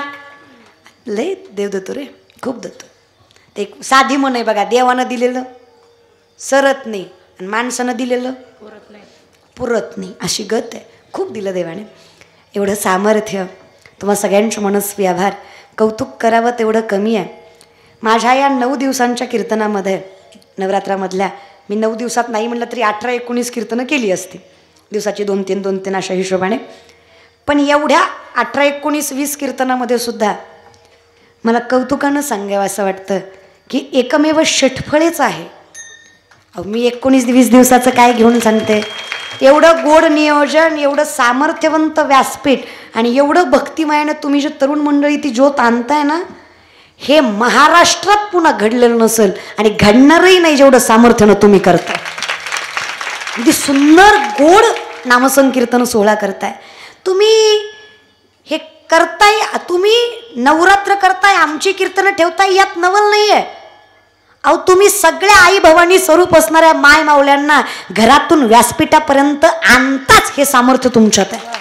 प्रत्येक आई भवानीला त्या आईला अधिकार देताय जी सामर्थ्यानं अख्खं संसार सांभाळते. शिला दुसरीकडे कुठं जायला, हे एवढं मोठं व्यासपीठ तुम्ही तिला उपलब्ध करून देताय त्या माय माऊलीला. हा सगळा आशीर्वाद तुमच्या पदरी पडणार आहे. अगदी गोड सुंदर नियोजन आहे. माझं 3रं वर्ष आहे. तुम्ही काय तप करणार आहे का माझं? 3रं आहे म्हणून विचारलं महाराज. अगदी सुंदर. गेली 2 वर्ष, गत 2 वर्षसुद्धा, या वर्षीसुद्धा माझ्याकडेही सेवा आली. तुम्हा सगळ्यांचे मनस्वी आभार मानते. त्याचबरोबर आमच्या मंगलताई असतील, त्याचबरोबर हरिभक्तपरायण रुपालीताई असतील, अगदी गोड जगाच्या मालकाने आवाज दिला आहे. सरस्वती कंठामध्ये वास ज्यांच्या करते, या दोन्ही आदिशक्तीचं स्वरूप असणाऱ्या चरणावर साष्टांग दंडवत. शेजारी असणाऱ्या ताई असतील, आमच्या यशोदाताई असतील, ते लग्न व्हायच्या आधी तुळजापूरला राहायच्या, त्यामुळे आमचे संपर्क चांगले आहेत. लग्न झाल्यावर तिकडं गेले पण काही हरकत नाही महाराज. अगदी सुंदर गोड सुंदर पखावाज वादक, भगवान शिवाचा असणारा मृदंग, निर्मित भगवान शिवाचा, तो सांभाळायची ताकद तुमच्या मनगटात आहे. साष्टांग दंडवत तुमच्या चरणावर. उत्कृष्ट दोनही चोपदार. माझ्यासारखा महाराज म्हणले की चोपदार लागतात, त्यांचे मनस्वी आभार. त्याचबरोबर ह्या सगळ्या मुली गेली 9 दिवस झालं तुमच्या इथं सेवा करतायत, त्यांचेसुद्धा मनस्वी आभार. तुम्ही माना, मी नाही, ते माझ्या आहेत ना महाराज, का? कारण अगदी बरीच माणसं म्हणतात महाराज लोक वाईट असतात. महाराज लोक वाईट नसतात, वाईट लोक महाराज होतात. फरक आहे. माणसं म्हणतात एवढे पैसे कमवतात, करतात तरी काय तेच, एवढा पैसा ठेवायचा तरी कुठं? अरे कुठे ठेवायचा काय? गेली 18 वर्ष झालं मी कीर्तन करते. त्याला तोंडाकडे बघू नका माझ्या, 23चीच आहे मी. पण कीर्तन वयाच्या 5व्या वर्षी पहिलं केलं. त्यातही काही चमत्कार किंवा आश्चर्यचकिताचं नाही. माझा बाप माळकरी आहे, माझा आजा पंजाच्या पंजाबी माळकरीच होता. पुण्य त्यांनी केलं, फळ माझ्या पदरात पडलं. आता मी केलेलं पुढच्या पिढीच्या पदरात पडणार आहे. या 3-4 वर्षात नाव झालं. कीर्तन करते त्याला खूप वर्ष झाली, पण नाव ह्या 3-4 वर्षात झालं. त्याच्या अगोदर लोक पैसे देत नव्हती, आता द्यायला लागली. पण पैसे आल्यावर कळलं पैसा कमवायचा सोपा आहे, खर्चायचा अवघड आहे. कारण पैशाला चुकीचा मार्ग फार पटकन दिसतो. जरी स्वधर्मात होते जे जे मिळे आपण याते ते तिथे जे बहुते सन्मान योग्य. मग विचार केला पुढच्या पिढीलाही काहीतरी देता यावं. मंगलताई, यशोदाताई, मी असं आई भवानीसमोर उभा राहून नजर वर करून छाती फुगवून सांगल, 1 रुपया कोणाची देणगी न घेता, मी करायच्या आधी कोणाला न सांगता, महाराष्ट्रात अजून फार कमी लोकांना माहीत आहे माझी स्वतःची संस्था आहे. पहिलंच वर्ष माझं. 1 रुपया कोणाची देणगी न घेता, कधी हातात पावती पुस्तक न घेता मी मंदिर बांधते, मी संस्था बांधते, आधी देणगी द्या मग बांधते, असं न करता. कारण मला कीर्तनाला पैसा येत होता. फक्त माझ्या कीर्तनाच्या मानधनावर, माझ्या कष्टाच्या कमाईवर मी ही शिक्षण संस्था उभी केली, ज्यामध्ये मुली शिकतात. तुमच्यातली 2 मुली माझ्याकडे आहेत, समीक्षा आणि श्रद्धा गायकवाड. कधी पर्सनली पण विचारा त्यांना. जे ते खातात तेच आम्ही खातो, जे आम्ही खातो तेच ते खातात. त्यांचं किचन वेगळं आहे, त्यांचा पाठाचा हॉल वेगळा आहे, त्यांचा हरिपाठाचा हॉल वेगळा आहे. त्या प्रत्येक 5-6 मुलींना एक वेगळी रूम आहे. प्रत्येक फ्लोअरवर 2 वॉशरूम 2 बाथरूम आहे. एकच हॉल बांधला आणि त्यात 50 पोरी झोपवल्या असं नाही आहे. प्रत्येकीला वेगळी स्पेस आहे. त्यांचं शालेय शिक्षण, त्यांचं आध्यात्मिक शिक्षण. कीर्तनाचं मी घेते, गायनाचं भैरू गुरुजी घेतात, वेदांत शास्त्रीय आमचे दत्ता महाराज झोके म्हणून शास्त्रीय ते संहिता देतात, पखावाजाचं माऊली महाराज घेतात. सामर्थ्याने शिक्षक त्यांना शिकवतात. शाळा प्लस हे कीर्तन सगळ्या गोष्टी. मी फक्त कौतुकाने एवढंच सांगेल, या मुली पुढे जाऊन नाव कमावतील, पैसा कमावतील, हा त्यांच्या प्रारब्धाचा भाग आहे. पण या मुली मायबापाला आणि धर्माला कलंक लावणार नाहीत, हा माझा विश्वास. एवढं त्यांनी आत्ताच मिळवलं, तर जगाच्या मालकाच्या दारात त्यांना टाळ घेऊन उभा टाकता येतंय, तर हे सौभाग्य त्यांनी त्यांच्या जिद्दीवर कमावलं फार. आणि मी कुठंच मुली पाठवत नाही, पण 3 वर्ष झालं इथं कीर्तन करते, हितल्या 2 होत्या. मी म्हटलं बाईंनो, अजून तुमचं फार व्हायचं बाकी आहे, तशी सुरुवात आहे तुमची. किती 2-2.5 महिने झाले, किती झाले का आपले? 22 जून, कितीला 22 जून ना, 4 महिने, चौथा जून जुलै, बरोबर, जून जुलै ऑगस्ट सप्टेंबर ऑक्टोबर, हा 4था महिना चालू आहे.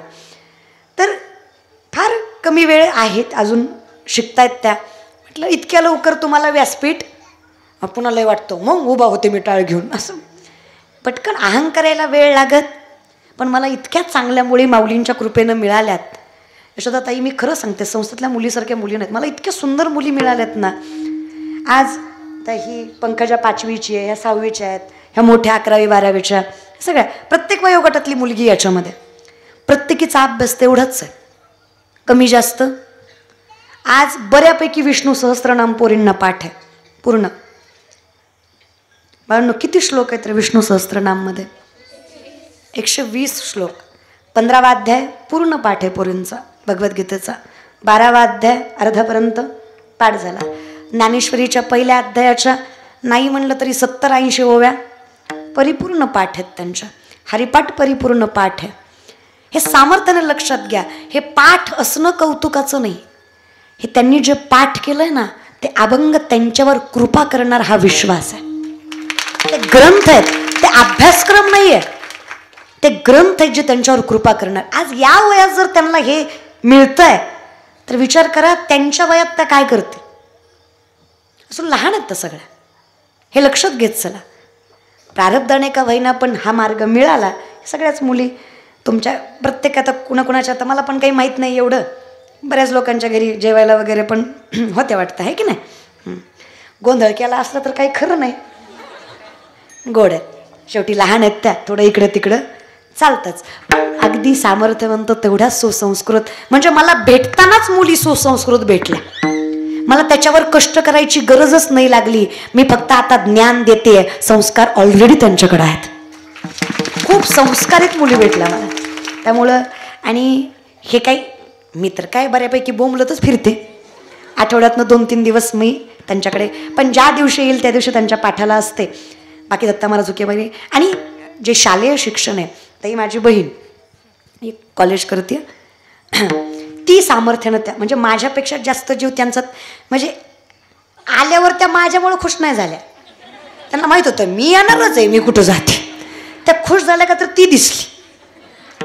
माझी आई, माझे वडील, ती खूप जीव लावतात त्यांना. आणि त्या पोरींमुळं, ह्या सगळ्या मुलींमुळं मी असं, मला इतकी वर्ष परिपूर्ण वाटत नव्हतं. आज या मुली आहेत म्हणून मला परिपूर्ण वाटतंय, मी काहीतरी केल्यासारखं वाटतं. सामर्थ्य. मुलींना विचारा, माझं घर पत्र्याचं आहे पण ह्यांची संस्था आरशीशी आहे. मी पत्र्यात राहते पण ह्यांना स्लॅप आहे. माझी रूम, माझी वरची रूम, आम्ही वर पत्रे आहेत आमच्या घराला, पण ह्यांच्या 4-5 मजल्याला मस्त पंखे बिंके मस्त. मला हे का सांगावं असं वाटतं की तुम्ही जे म्हणता ना, काय ताकद असते, काय ताकद असते, काय ताकद असते, जेव्हा ह्या पोरी शिकून वर्षभराने, 2 वर्षाने, 3 वर्षाने येतील ना, तेव्हा तुमच्या पोरींच्या संस्कारात आणि या पोरींच्या वागण्यात जमीन आसमानचा फरक असेल. आणि सामर्थ्याने, म्हणून तुमच्याही गावातल्या 2 मुली आहेत, भाग्य आहे तुमचं की त्या सामर्थ्याने वारकरी संप्रदायामध्ये आहेत. उद्या त्या मोठ्या कीर्तनकार झाल्या तर तुमच्याच गावाचं नाव होणार आहे. शेटफळेकरच म्हणणार आहे, सप्त्यामुळं तर होतंयच, पुन्हा तुम्हाला जास्त लांबची बोलवायची गरज नाही, गावातलीच 2-3 होत्याली. तेवढं थोडं वाचल महाराज बरं का. ते थोडं इकडं पुन्हा अजून नतीला वगैरे देता येईल महाराज. ठीक आहे ना, आम्हाला द्यावं लागतं ना थोडं, ते वाचून जाईल. सगळ्यांचे मनस्वी आभार. यापूर्वी 9 दिवस झालं इथं आहेत. त्याचबरोबर तुम्ही सगळे सामर्थ्याने तो उपस्थित आहात. पांडुरंग परमात्म्याने कृपा केली, पावसाचं वातावरण असताना सुद्धा काही कीर्तन संपेपर्यंत पाऊस आला. आणि मग अशी कीर्तन मायनेला असल्यामुळं यायला थोडासा उशीर झाला. दरवर्षी होतोच, पण जाऊ द्या, तुमचीचही मी कुठं कोणाला तक्रार करीत महाराज, आहे की नाही. पण पुढच्या वर्षी लवकर येते महाराज, आहे की नाही. तुम्हाला सगळ्यांचे मनस्वी आभार. काही चुकलं असेल तर क्षमा. उत्कृष्ट सिस्टीम दादांच्या सुद्धा अगदी मनस्वी आभार. साष्टांग दंडवत तुमच्या चरणावर. सगळे कॅमेरावाले वगैरे दादा वगैरे सगळी मंडळी. खारीचा ना खारीचा वाटा ज्याचा या सोहळ्यात आहे, आई भवानीच्या साक्षीनं सांगते, ती मालकीन त्याचं कल्याण केल्याशिवाय सोडणार नाही, ज्याने हा सुंदर सोहळा उभा केला. सगळ्यांचे मनस्वी आभार. काही चुकलं असेल तर क्षमा. सेवेला विराम. ज्ञानेश्वर माऊली ज्ञानराज माऊली तुकाराम. ज्ञानेश्वर माऊली ज्ञानराज माऊली. ज्ञानेश्वर माऊली ज्ञानराज. विठ्ठल रे विठ्ठल, विठ्ठल रे विठ्ठल. आ बोलिलेले गुरुवेडी वापुडे उत्तरे करा.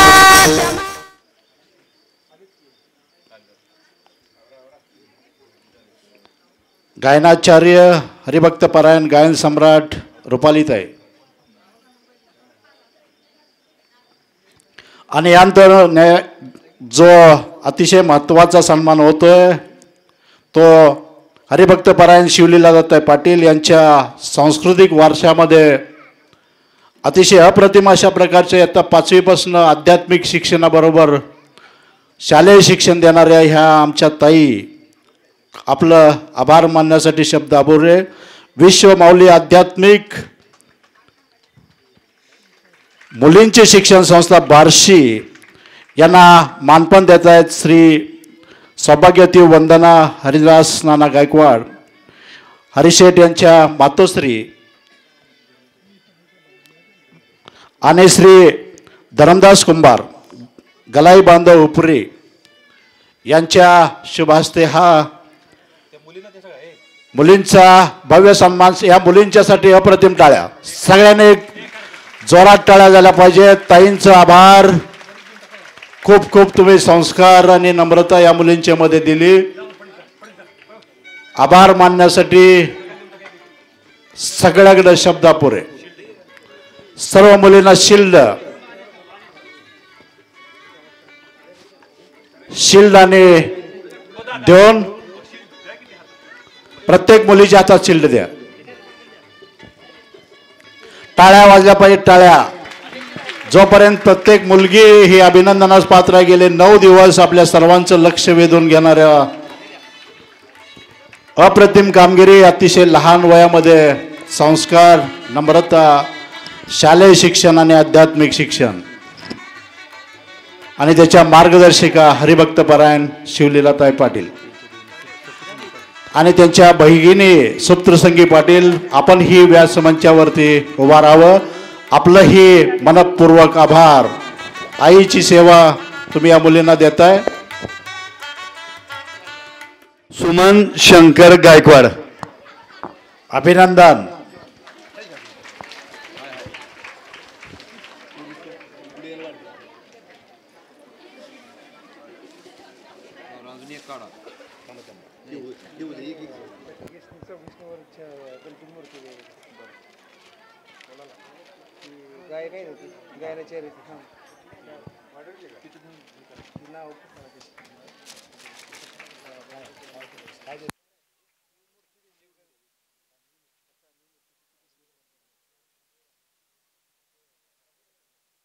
आई देवा विठ्ठला महादेवा.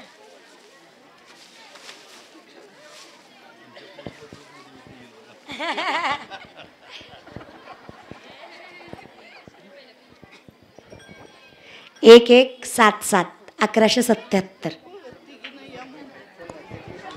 1177 1177 1177.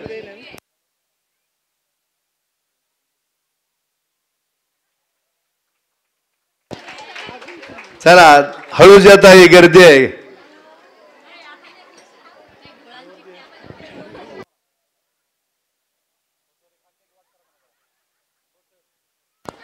जरा त्यांना रस्ता द्या त्या ताईंना.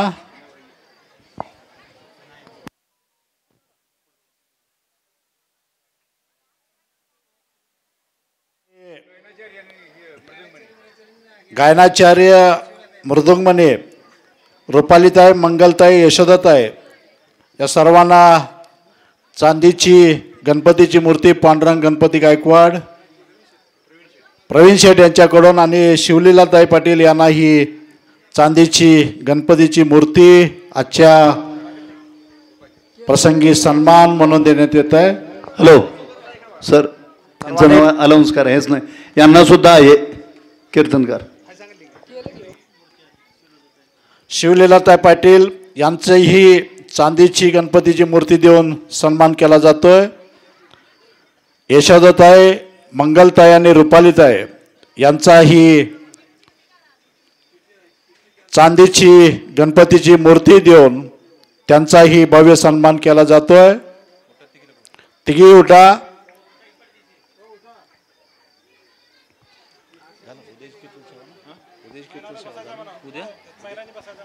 महिला जरा 2 मिनिटं बसून घ्या. अजून एक चिठ्ठी काढायची आहे शेवटची. अजून एक भाग्य विजेते आहेत.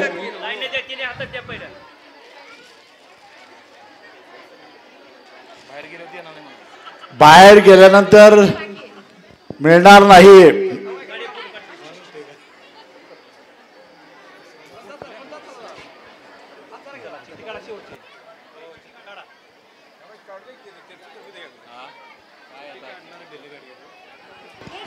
हा, शेवटची चिठ्ठी काढा आता एक.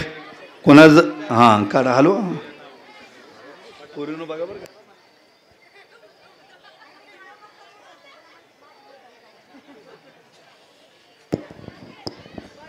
1211 1211 1218 1218 11 1211. आज सगळे भाग्यवान विजेते. 1218 11 1211 11 1211. सर्व माता भगिनी आणि सर्व ग्रामवासियांचं उपस्थितांचं जोगेश्वरी नवरात्रोत्सव मंडळाच्या वतीनं मनस्वी आभार. 1211 व्यासमंचाजवळ जाताना गर्दी विचारात घेऊन आपण याच्यामध्ये प्रवेशद्वाराजवळ गर्दी करू नका. रस्त्यावरतीही जाताना याच्यामध्ये लक्षात घ्या की आपली वाहनं सावकाश